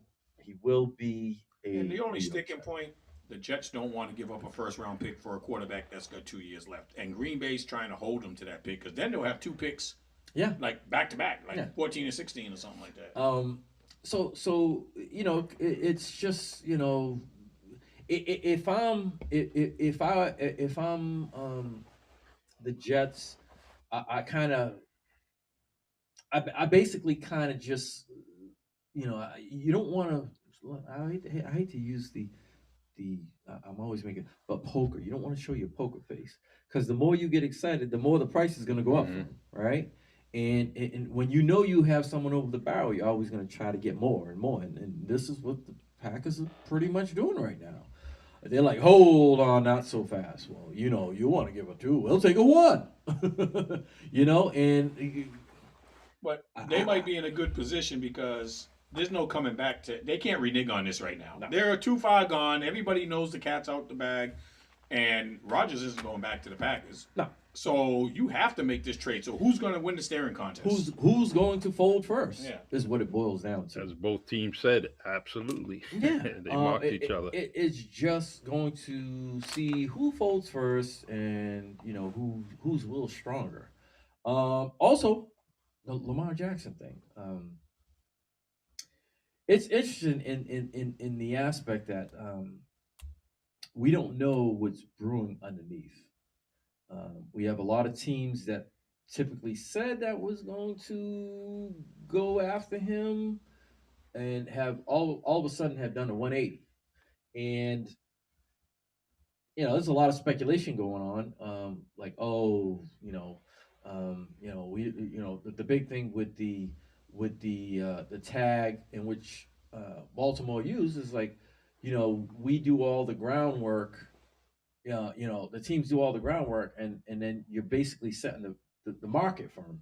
And then the team, like Baltimore, oh, okay, yeah, we'll one up you. Mm-hmm. So it kind of sucks in that way. But if he were to sign, he'd set a record. He'd set a record. Problem is, you look at Manny's comment. I brought that up last week. I do believe there was collusion that's blocking Lamar Jackson from going to the teams that he was the best fits for. All of a sudden, all those teams made it public. They all came out and said, they weren't in the Lamar Jackson business. And Atlanta's moved on to sign people. The Commanders have gone to sign people. The Raiders have gone. All the teams that were mentioned have moved on. They're not waiting. They're not going to. I think the owners are colluding to keep the power of the player from holding them over a barrel. Well, he should have hired Ryan Clark for his agent. So somebody. People look at it, from a couple of different perspectives. You could say collusion, you could say inexperience, you could say not having an agent. Last week you mentioned about playing the whole season through. You mentioned about that. Yeah, there's a lot of different things, a lot of different moving parts, with Lamar Jackson. Do we know? No, we can only speculate. But at the end of the day, I still believe that there's going to be a team that's going to come forward and offer him some money. And not have to pay top dollar, fully guarantee it, and give up 2 first-round draft picks. I don't think that's going to happen. No, because I think Baltimore is going to say, see, this is what the market is. Thank you. And we'll take it. We'll up you 1, and here you go. But will at that point, will Lamar be satisfied with it? Now, I know it might have been Derek last week that sent us a text and said that they offered him 3 years that averaged $43 million a year, which is below the whole thing guaranteed. Guaranteed money, but $133 million guaranteed. But in regards to what's his name's contract, that is still significantly lower, right? Was it $45 million? Deshaun? Yeah. Deshaun was $45 million, but what But he's stuck on is the money. guaranteed. Yeah. Yes. He wants over $200 million guaranteed. So he wants pretty much like $5 more. I want $5 more along with the guaranteed money. And I think that's a sticking point right now for a lot of the NFL. It boils down to hey, we know there were teams that doled out guaranteed money. We don't want to make that mistake. Yeah. That might have worked for them, but we're not in the business of having to do what the other people do. We're doing what's best for us. And the crazy part about it is it works in both ways, right? Because the players using it, as a base, right? Yes. But the owners are saying no. They're like, no, that's not what we want, and we want to go in a different direction. But the players saying, hey, this is what this player got paid, and I am significantly better because I'm an MVP. I've been more healthy. I've won more.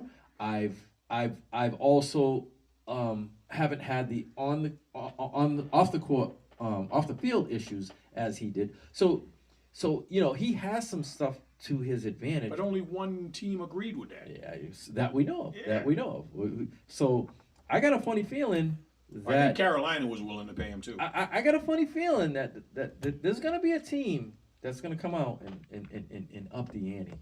They talked, I do have a They're feeling. just I going don't to know. force the Ravens' hands because I don't see the Ravens letting them they walk. talked No, about you can't. about Washington, but that was the talk today about Washington trying to go after him. But there was also mention about with their team up for sale, there's problems Exactly. unless someone You comes let out somebody of else like inherit that problem. Exactly, because of the fact. Listen, if Daniel Schneider was not in the hot water that he is in now, Mhm. he would have. He's always been known to be the guy to make an over offer. Let's face it. He gave a 34-year-old Deion Sanders one of the biggest contracts, defensive contracts, post Dallas Cowboys, when Deion Sanders literally was wearing big long shirts, Mhm. and he gave him one of the biggest contracts just to go to at the time the Washington Redskins, but he has been known to overpay for people past their prime or just simply overpay. He was one of Maybe those. he's learned. Well, the thing with him is he doesn't really care anymore. Mhm. He's like he knows that he's halfway out the door. He's like, why should I make an effort? Let somebody else do it, right? But if he were not in this situation, he would, knowing full well that if you put a quarterback into Washington with the young parts that they have offensively combined with the defense, immediately that would make them a contender.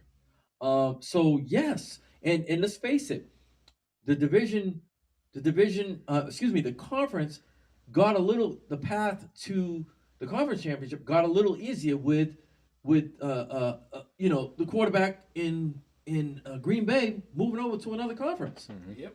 So it's not as if Tom Brady's not there, so the two old guards are gone, and it got that much easier. And I think if Daniel Snyder were not in the predicament that he is now, he would have definitely chomped at that already. But I think he's got he's more than halfway out the door. He hired a firm long ago to go and go around and see what the team's worth is and Mhm. start shopping the team. I think the goal is for them to have new ownership by the start of next season. I firmly believe that.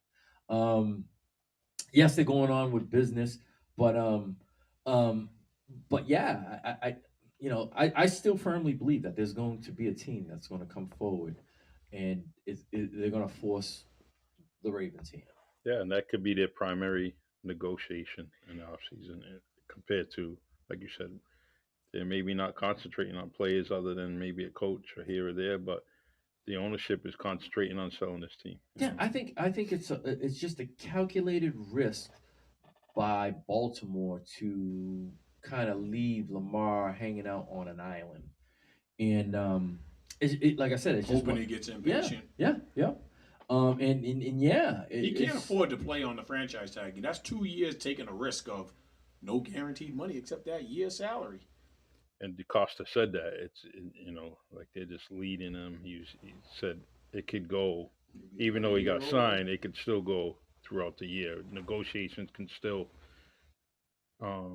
be ongoing, with him. So, but like you said, he can't get chained into that because you know, what's the penalty if they franchise him next year? well, you'd have to take the top Exclusive. 5%. You'd have to you'd have to switch the tag over. All right. Yep.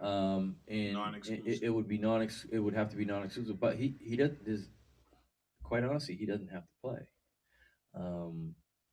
He could sit out 2 consecutive years, but who really wants to do that?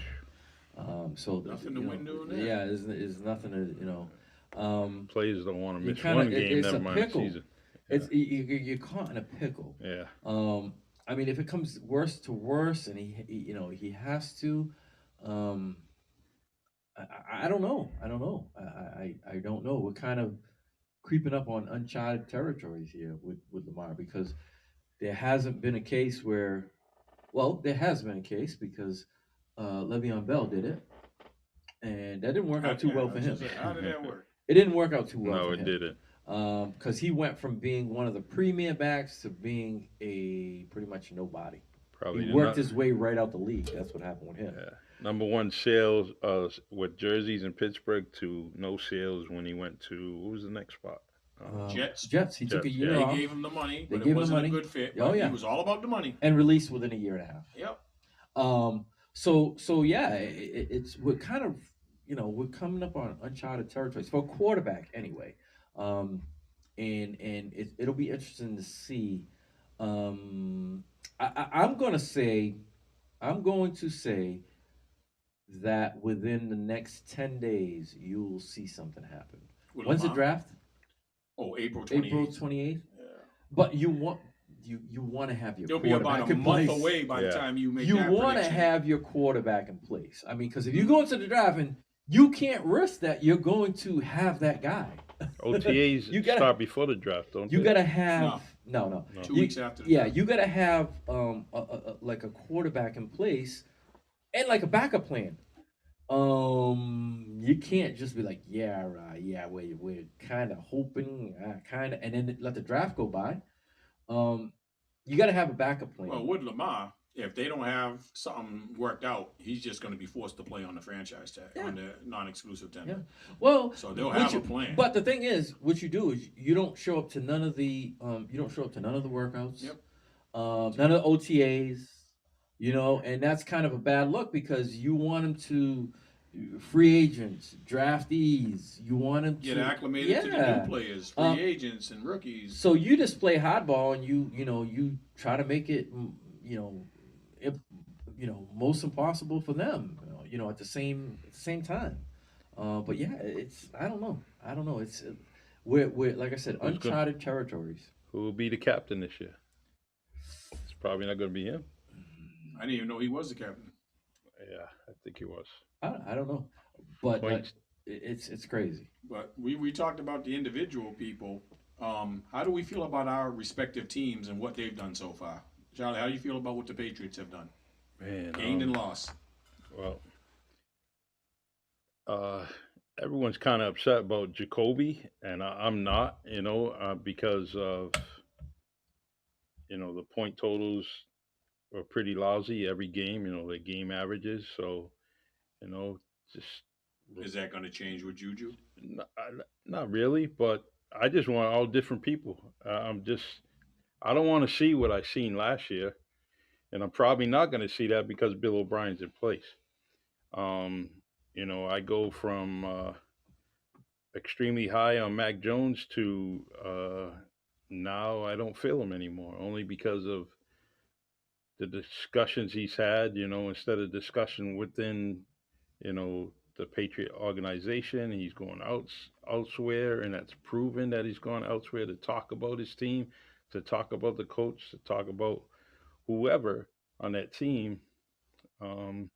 I just don't want that from my quarterback. I really don't. And so maybe move on. I mean, Damian Harris, I hope he's still on the team. I don't think he's going to be. However, I do like them going after linemen because I think that's very, very important with Who that did team. they sign so far for linemen? It was 2 tackles. I think one from your team. No, they couldn't have been nobody important. He's a tackle. I mean, I don't want Win on the other side anymore. I definitely don't. Funny Just- how times change, right? When Win was signed, it was such a big, it was a lot of optimism. Yes. And then a couple of years later, it's like, whoa, Yeah, there's a whole definitely. different outlook. It A sure whole is. different outlook. He's the only thing he's doing is laughing at the bank because he still has his money. Yeah. He's still getting paid. Yeah.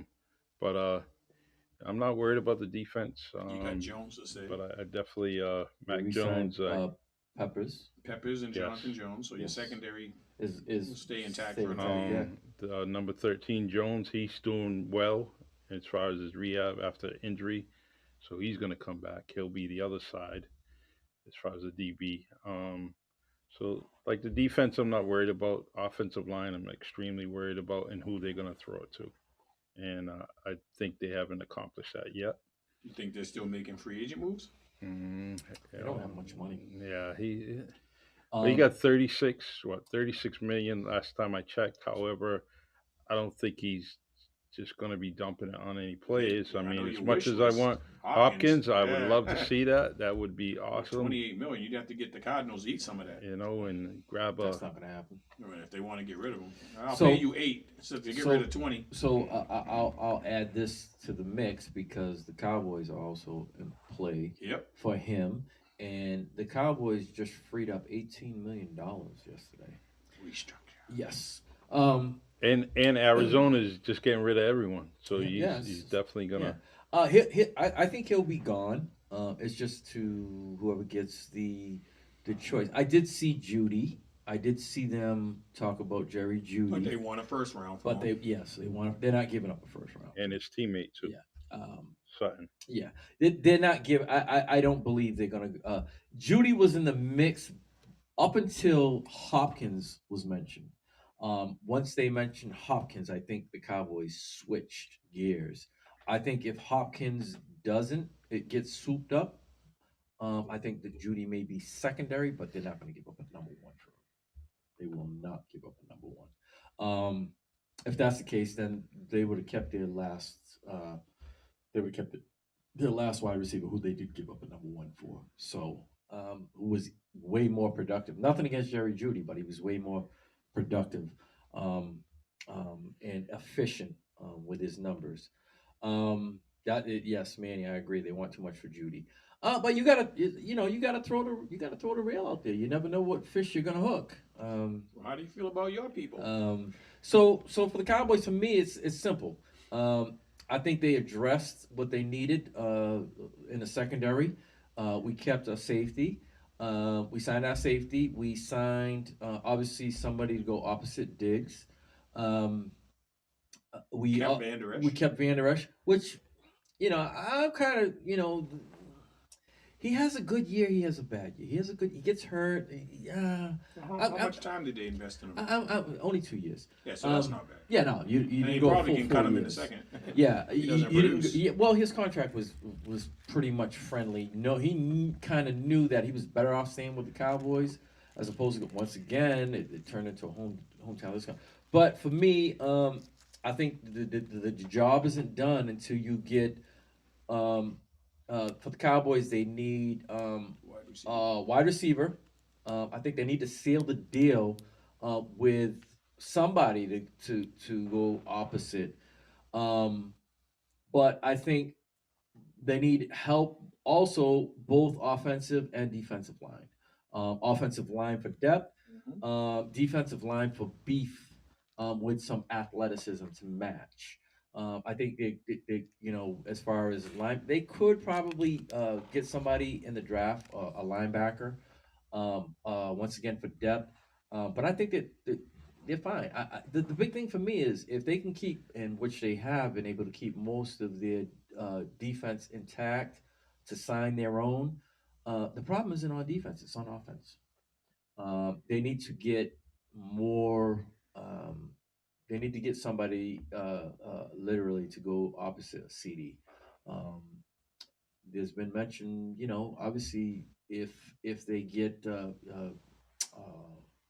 if they get what's his name for Arizona Hopkins. they're talking about throwing what's his face in there? Oh, something Gallup. As they just signed him to a big contract. They end up losing Noah Brown.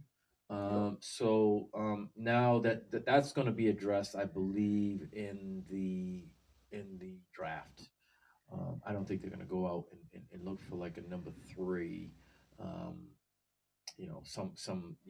Try to go and literally, unless someone falls in their lap. If you don't make the big splash for a Hopkins or a Judy, is mentioned on the board right there. Would you think that a Brandon Cooks would be suitable for short term? I don't know. He gets hurt too much. He might have a desire to play. Concussions. Oh, He's a wow. concussion syndrome I was dude. thinking soft muscle tissue. He's concussions. He's concussion prone. Um, he's literally one hit away from calling it a career. I want to say he's had 4 concussions over the last 3 years, 3 or 4 years. So that means the Patriots going to sign him. um, and you know something, I don't know. I think they just need to get somebody a little more explosive, because you've seen what happened once you got deeper into the playoffs. Just double him and make. You need to have somebody who's like a step below, and those other 2 guys didn't fit the bill. And CeeDee Lamb, I mean, you look at his what he did during the regular season, was great, and he happened to do it also with a backup quarterback for a good majority of the season. Um, and his numbers were, they were great. But I still think that they need to go and they need to get somebody not as he's going to be their number one, but they need to get somebody a step below, that could complement them. And then you can fit all the other guys in between with the slot guy and your tight ends. That's where I think the best way to do it with the depth is in the draft, because there's plenty of good wide receivers that will still be available. That could be a solid number 2, right out the gate. You guys got what? Pick 20, 26. 26. Yeah, 26. I think that there's Yeah. at least 10 wide receivers. People have mentioned Zay Flowers. People have mentioned Jalen Hyatt from Tennessee. I mean, there's a lot of dudes that probably could step in and be a number 2, and that would be a good situation for a rookie because you're not asking them to do too much. Yeah. We're in that same position too, by the way. Like we need a number 2. I think it's all dependent on what goes on in free agency. Then you'll be able to tell in which direction they're going to move. I think they're going to make a strong bid for Hopkins. I think it's evident in how they've been clearing salary, just for that specific reason, to go after a bigger fish. Does he have that no trade clause? For I'm some not reason, sure. I thought that was mentioned just a Who week does? ago. He probably does. So Who do you think? if he who you wants to talking go about? to Dallas, Hopkins, Yeah, most of the veterans do. yeah. Most of the veterans do. I think he'd waive it. He knows he Oh, doesn't yeah. want to be there. Yeah, now Arizona's he'd going be in in a a different yeah. They're direction. going a different. They're He's in a 31 rebuild. now. Yeah. Listen.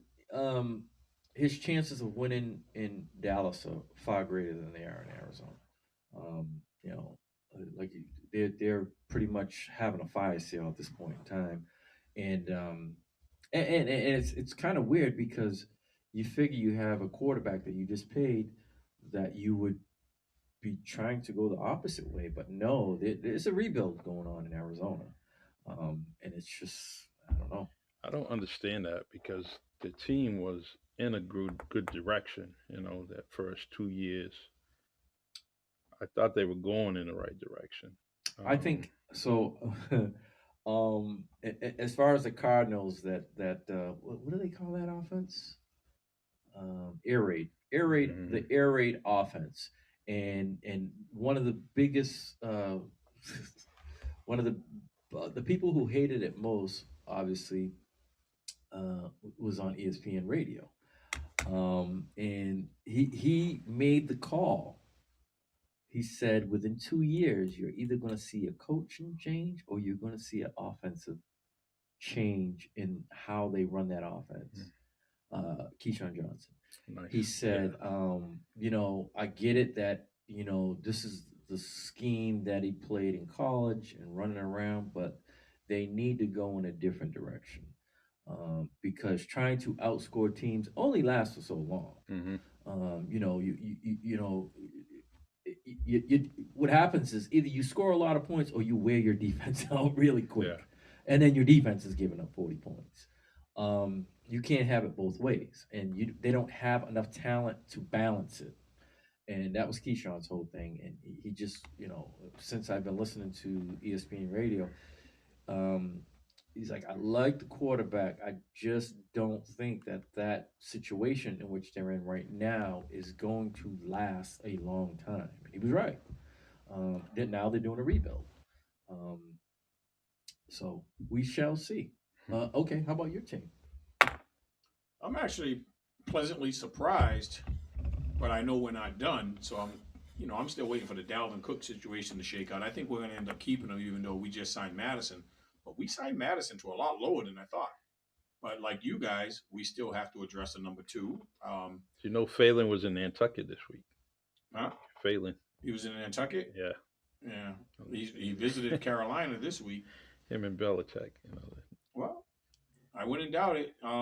It would be a good fit for him. It was sad to see him go, but the game for what we need him to do is pass him by. He's 32. Yeah, he's definitely done. He showed this year he couldn't beat people in press coverage, one-on-one coverage, and that meant everybody just loaded up on Jefferson, and we have to get away from that. So he's gone. I'm glad we're bringing Harrison Smith back on a restructured contract. Now we need Zadarius Smith to leave. He's already made it clear, I don't want nobody that doesn't want to be there. We've already went to New Orleans and grabbed another good defensive end. So and we made a little splash, speaking of Arizona Cardinals, in their fire sale. We got Byron Murphy, who was having a good year last year. He's a sticky type of cornerback. He got hurt, probably brought his value down, but we got him to come over and be an experienced guy in our defensive backfield, because I didn't think Patrick Peterson was leaving. I thought he was going to be a Band-Aid for another year, and I think we'll probably draft another cornerback in the draft. What I am glad, they got Cousins to restructure, but we didn't extend. I'm tired of pushing money down the road for that guy. Well, I could probably sum it up in a couple of words. Least amount of money of all the teams in the NFL. Yeah, but with the cuts we made, we got down real close to break even. But when that Cousins deal hit, I want to say we're like $2 million over right now. Yeah, well, see, this is where I was going to. You have to be very crafty in how you move with contracts, expiring contracts, restructuring deals. Now, this is where the GMs come in, and the mathematics and stuff like that, because the other day I was reading, I was looking into who had the most money and who had the least amount of money. Then I got down to the bottom, and you guys are there. I'm like, oh man, how are they gonna make? I didn't think we were gonna make any moves. Well, the thing is, you lose some guys, you gain some guys, you restructure some contracts. Thielen, Kendricks, yeah, all them guys gone. Money comes off. Money moves forward. It's just you got to work magic with it. And getting back to the Patriots, I think people are going to be mad come free agency, because I think what Bill did last year, I think he's pulled back on it. Mm-hmm. I mean, he opened the floodgates last year, the year before, and he had a lot of money, and I think he saw an opportunity to get better, and I think he just made some bad calls, especially with both tight ends. Yeah, I'm saying to myself, in order to have two tight ends of that caliber, you have to have an amazing running game. Play action is going to have to be key, because they aren't wide receivers. They, they're going to need some time to get off the line. But in order to have that, you have to have either an extraordinary screen game or an extraordinary run game, and both were mediocre. And the funny thing was, out of all that money on that spending spree that year, the only guy that panned out was Matthew Judon. Yeah. The wide receivers didn't pan out. The tight ends didn't pan out. No. That was 4 big salaries that came in and no production. Yeah. So that's they why got rid of one though. That's why I think they traded him. That is the reason why I think he's going to be a lot less frugal this year. And people are gonna be like, well, Wayne had, he's probably gonna leave, like 20-something million in the bank, like he used to. Mm-hmm. He just hasn't hit on any free agents or draft picks, in some years. Think about it. Who can we get overly excited that they've hit, especially in wide receivers? They've been horrible at wide receivers, and they lost their best wide receiver, and I Not sure the new guys yeah, gonna be better. I don't know if I don't know. Well, you look at it, you're trading someone who was younger, and the upside of them was a little more than it was with the guy that you're getting. Um, I don't know. I don't know. Um, I think that if Bill has another subpar year, New England is going to be saying the unthinkable. Yeah, and I think that if he doesn't get 10 wins, which he's not, Not with the um, improvement with the other no, teams in that division. it's going to be real critical and crucial, and Mr. Kraft's definitely going to have to do something because he's the one that's allowing these things to happen in the past 2 3 years. So, and I think that this year will be all right. We got to do something, um, and do it right away. That's why I If don't they like let this him go coach into a angle. following year, maybe they're feeling some kind of dedication and loyalty to him, so he can kind of surpass Shula and everything. But guess what? He did enough. He gave you 20 years of success. And as much as I like him, I mean, I've been a Belichick guy. And when all the controversy with him and Brady were going on, I was just saying, hey, Belichick's the guy I want to keep, and that's what I was saying. But I think he's got to be successful this year, which he's not, and next year is definitely going to be the deciding factor to say we're going to move on, and Bill O'Brien or somebody else is going to take over. I think if you guys had a general manager, that decision might have came this year. But because he's double dual, both. he's not firing himself. No. So if they fire him, they have to fill two roles because that's the dumbest thing to do is make the head coach the GM. That could be an He won't option to tell him, evaluate hey, himself. do you want to be the GM? He hasn't done a good job. He's failed at that. He's Yeah, been a and great coach. He's I been don't- a I don't- failure as a GM. Truthfully, like I said, I'm sitting back, and I'm going to be watching a lot of games, and I'll always watch a Patriot game. But after that, I'm looking for things like fantasy football to be a winner because I'm not going to win this year. Yeah, and something that is, I think New England fans are probably looking and they're keeping a close eye on what's going to go on with the situation in New York, because New York is the only team in that division that hasn't put it on them yet this year. So true. I'm going to miss all those. the other teams. I'm going to miss those 4 interceptions a game. All the other teams, and they had two opportunities this year to put it on the Pats, and they didn't. No. And the Pats still. So now you're getting a quarterback who is far superior, and he's bringing a lot of his old war vets over with him, with his wish list, and all they needed was a quarterback. Yeah, definitely. So, And they would have won. Yeah. Extremely amount of much more games. They lost 6 one-score games. Yeah.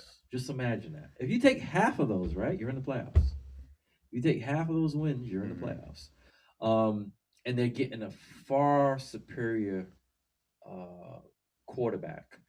And like I said, with their defense, with the running back that they're going to get back, with the wideouts, with the young defense. Oh, and a big offensive lineman that if they get him back, I know it was pretty serious. They said maybe career threatening, but they had a #1 draft pick 3-4 years ago that's still in the fold.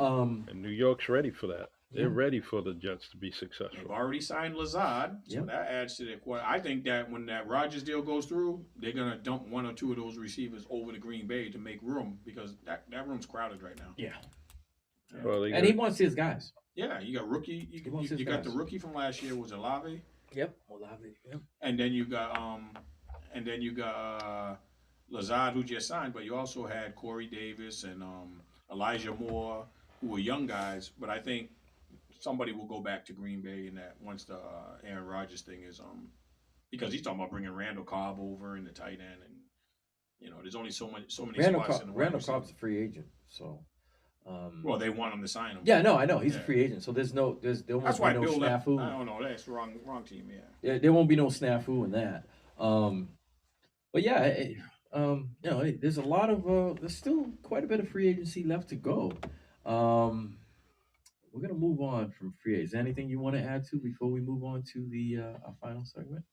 I just think the Bears have put themselves Oh, in a yeah. great position. Detroit's done their thing too. Amazing. So I know we're looking at a tough crawl next year. You know it's crazy, right? You get rid of the quarterback that's been dominating, And for the all other those guys years, get and other the guys guys get we've better. been beaten up on get better. I feel the same way because I think that the only question mark is in that division is Washington. I think the Giants will be significantly better. Obviously, And they got Waller. yeah, that was a big pick. Yeah, if he wants to play. Yeah, if he can stay healthy. I still think the Eagles are going to be a tough out. Granted, they lost a lot of players, but they still have playmakers. Their rookie nose tackle Davis got hurt last year, so they didn't really have him for the Yeah. playoff run. Oh, So that and- helps, losing Hargrave, a little easier. And not having those two number one picks wasn't going to hurt either. Mm-hmm. And they kept their defensive secondary. Yeah. So So they're going to be a tough out. Things don't get easier. In the NFC, no longer can you call it the NFC least. You had 3 teams make the playoffs last year. Things are looking up in that division. All right, so our last segment of the night before we get out of here is obviously what's going on right now, March Madness, right? And So you want my final 2? Because I don't have I'll a take- final 4 no more. well, yeah. No, you got to give your final 4. You got to give your final 4. Well, 2 definitely ain't getting there. All right, so listen. You got to give your final 4. So, as we were on the air, another upset happened. Yep. Princeton, Yep. who, for the life of me, has the easiest offense that you could ever have in life. Mm-hmm. It is literally a offense that you teach to youth ball, but it has basic options on picking and basically backdooring that everyone seems to overlook it. They get bored with it and they try to jump things, and before you know it, there's options off of the options Mm-hmm. and options off of those options, and they run it to a T. I remember them running it to a T against a certain Georgetown team, and almost pulling off the shocker. They would run a 45-second clock to 44, and literally 9/10 of a second, and score a basket, and get a great shot, whatever the case may be. But it's the most simple offense that they run in basketball, and teams still have the hardest time with it. They take high percentage shots, discipline, with the shot clock. It doesn't make a difference who takes over that team. It's the same philosophy. But here we are again, an upset. So Arizona was a what seed? 2. 2 seed. So and Princeton was a 14, 15? They That'll be were 15 if they're playing 15. a 2, yeah. Had to be a 15 seed. Whoa. So that happened, but earlier in the day, there was a certain 13 seed who upset a certain number 4 seed, right? Usually it's a 5 and a 12, right? At every cost, there's a 5 and a 12 that gets bumped, but they did it one better. They went with a 4 and a 13. Furman upsets Virginia. And hey, what can you say? You tipped your hat. 1 point. Yes. Sheesh. They stole the ball. Yep. They stole the ball and hit a 3-pointer to go up by 1 with 1.2 seconds or something like that to go. So yeah, that's a hot thing to come back by 1.2 seconds. But yeah, even if that is their one shining moment, that's a great story. That they'll be telling their kids, their grandkids, we had the one shining moment and we knocked off a number 4. Um, So look at Alabama. You think they fell in a good bracket? um, I hope so. That's It's one of my a- few Final Fours I got left. well, I'm going to put it this way. I'm not gonna. I'm going to give you my final 4, and my final my I'm gonna break the silence and tell you that I'm kind of biased with my final 4, in a couple of ways. So I have Let's see an where this is going. I have an all Big East final. Mm-mm-mm. All right. I'll let the cat out the bag. All right. So I got my final 4 is Bama versus Marquette and Miami versus UConn. I have Marquette beating Bama and facing UConn in all Big East final. All right. And then I have Marquette winning. I That have is my Marquette. final. You have Marquette as your winner? No, not as a winner, as making it to the Final Four, but not winning. I had Alabama and Houston. All right. So I'm biased because I'm going with the local kid. Yep. I'm going with the. I'm Former going. teammate, son. I'm going with with my former captain's son, Kevin Kolick. I played with him at, I'm going to be showing my age, but I Yep. played with him at SMU, and that is his son. And I watched a few games with him, and the kid is a great story. Yeah. It's a great story because how far he has come, to where he is now, Big East Player of the Year, on the fringe probably of being on. He has to be on one of the All Player American of the Year, teams. yeah. Player of He the Year, has Player to of the Year. be on one of, if not first, second. I thought he already got elected. To one of them. No, he got Big East Player of the Year. Yeah. They'll be naming the All Americans first and second team. I believe it's just before the Final Four. But I'm biased. With this year's field, but I have an All Big East final, and I have a Big East winner in Marquette. So that's my final. I didn't do a bracket, but I just scanned through it, and that's what I came up with. My final 4 to my final 2 to my champs. Actually, it's I great. just Yeah. I like UConn only because that's the only game I watched this year. Believe it or not, 2 or 3. I'm always trying to root for the area teams. UConn's one of them. I've seen Houston. I got a little liking for them, and but I don't have a Final Four. All right, Steve, let the cat out the bag. Well, I did. Bracket buster. Yeah, I did have the 2 teams that lost earlier, but I had I thought I had Marquette. I had Marquette going to the Final Four. I had them losing one game before the Final Four, but I did have Arizona and our other fallen angel today. But I had Alabama and Houston also in the Final Four. Nice. In the 2 brackets I picked Alabama to win one, and I picked Houston to win the other. But I don't have a Final Four no more. I have a Final 2. Now, is there any truth to Cooley going to Georgetown? It's listen. When you are successful, things tend to happen for you. Now he's going 2 straight years where he's taken the program to different levels, and by no coincidence, right? So Providence is playing against Kentucky. Yep. And the kid Gomes is a transfer from where? Kentucky. Kentucky. Yeah, Kentucky. that's right. He Wow.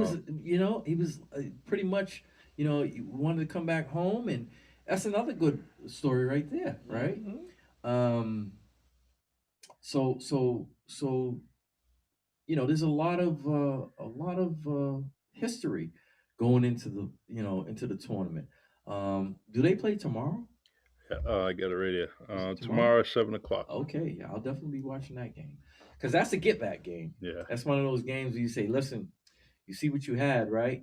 And look what I'm doing over here." Yeah. You know, and from what I've he's related to a lot of people here in New Bedford, Very nice. and from what I hear, the stories that I hear from the family is that it was hard for him to crack, starting five and even getting off the bench, and the confidence just wasn't there for him. So he decided to take his talents, closer to home, and here we go. He probably, I don't know where he finished. He had to finish close as one of the, if I had to guess, he had to be in the top five as Player of the Year in the Big East. One of our friends shared something on Facebook, and I can't remember It was probably Shake. All right, and they shared it, and I It was just probably Shake. Mhm. But I know 3 quarters of the year going through, he was in that mix. He was in that mix. So yeah. Um, so you didn't say you seen what happened, so I'm gonna play it for you. Took on the best free throw shooter. Clark on a straight shot.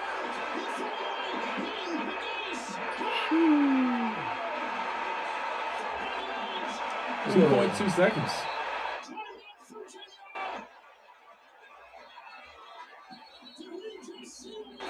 Stevie, I think you would have made that shot, bro.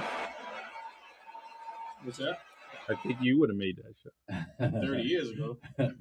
So this is March has a certain feel to it, an aura about it that brings highlights like this seem to happen in every round, where a team is going to go from relatively unknowns from winning their conference to to getting it, and somebody's going to put on the shoe. Somebody's going to put on a Cinderella shoe and go to the Sweet 16, the Elite Eight, or maybe even the Final Four. We don't know. Mhm. But there is going to be, we know that it will be somebody. Somebody's going to do it. Maybe we just witness it. Maybe it'll be Furman. Who knows? Maybe it'll be Princeton. If you can win a couple more games, bang, you're in the Sweet 16 and so forth and so on. But this is what we live for. We live for March Madness. I know tomorrow I'll be glued to the TV. Day off tomorrow, so I'll pick the games up from the afternoon and I'll take them right into night. I'll take them right into Mhm. nighttime. Hey, and by the way, quick thing, the most category bet in Massachusetts was college basketball. Just to throw that out there, and but People get excited this yeah, time of they were year. really. It was when it came to all the bets. That's where they were going is college basketball, and so I just want to throw that out before I forgot it. Before we get off this topic, we already know that Furman and Princeton were kind of Cinderellas. Is there any other sleepers you think might have the potential to join them? Is there another team that you think? Hmm. I looked at the at the field, and all I kept doing was looking at the 5 and 12s. I must admit I looked at all four, and I was trying to figure who. We still got one more day left for Mhm. two different sides of 5s and 12s or 4 and 13s, and it still can happen. Um, I but mean, I don't know. I just I couldn't pull the trigger. So I just followed those teams in the past and in the directions. Um, and I was kind of torn um, with Houston as well. Um, and then I kept looking and I kept looking and I said, hey, why not? Why can't we have a Big East um, He used to do it finals? all the time Yeah, before. yeah, would you call Creighton a sleeper? A little bit. yeah, But they played in Marquette's division, right? Like they were in the Big East, right? yeah. Yeah, they'll lose the Baylor anyway. So, Um, but it was tough. Like I said, I looked at it and I just kind of followed it and went in that direction. And when the smoke cleared, it was both two teams from Big East. nice. And I didn't make a bracket. but I'm sticking with that. So next week when we come, we can compare again. I think We for me- should have did that bracket thing, Yeah. and I did, after you had mentioned it last week. we should I have didn't had them think up just to about see it who got after the that. most Yeah, right. that Because would've- who could predict any of these upsets? None of us would have picked the teams that won today. But I was kind of rooting for like Arkansas, who I think is number 8 or 9. I think they can be slept on. And Brian already mentioned the University of Miami. They won the ACC this year, and they're quietly a good team that nobody gives credit to. So I thought they might sneak under the radar, even with their seeding. I don't think anybody believed in them, but I'd be surprised if either Arkansas or University of Miami made a deep run. Yeah. Yeah, All right. Miami's in a good place, man. What are they seeded? They're 5th, and Ooh, that's a 5-12 game. That's a Yep. scary game. That's a scary one. their opponent would be either Kent State or Indiana. That's the scary one. Yeah. But yeah, we shall see next week when we come. We'll see. Field will be a lot shorter next week. Yeah, well, it'll be cut, chopped down 16. When we come next week, we'll put our picks up again, and 2 might be 1. My 2 better be 4 there. might be 3. I don't know. Only time will tell. But the one good thing is we'll be here next week to at least report it and see what's going on. With that being said, we'll wrap up. Anything that we want to add to before we sign off? Well, I got a prediction this week on another minor. We didn't have enough time to get into it, but I'm going to predict that Kamaru Usman wins his championship back against Leon Edwards. This week, right? Yeah, Saturday. That's Saturday. So when we come back Thursday, we'll see. I just think he was winning that fight the whole time, and Wasn't he got caught smart about sleeping. it. Yep. So I wasn't think he's smart going to come about it. out with a vengeance and dominate this week. Yeah, I completely forgot about that. Saturday night, UFC. Champ going to try to get ex-champ, former champ going to try to get his belt back. Dominating fashion. We'll see. With that being said, we'll see you here next week. Same time, same place. We'll be here for sure. And remember, you can always go to Android or to Apple to download the WMB1 radio app. Just as it is up in the top right-hand corner, you got to spell out the 1, and it's WMB1 radio. Available on both platforms.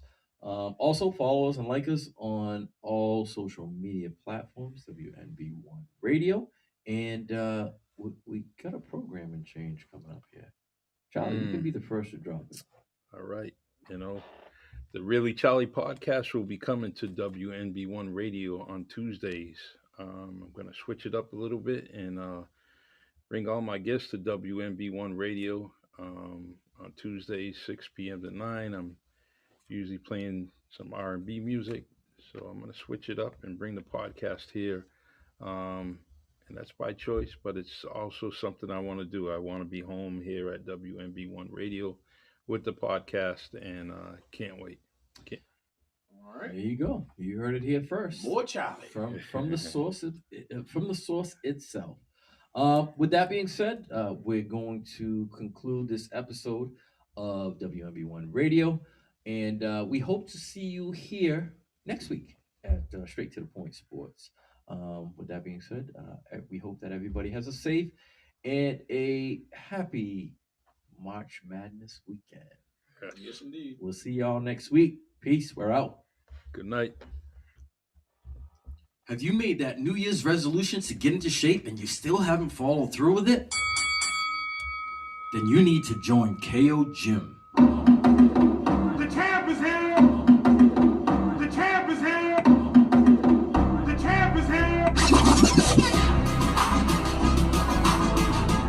KO Gym is located at 50 Conduit Street in the north end of New Bedford within the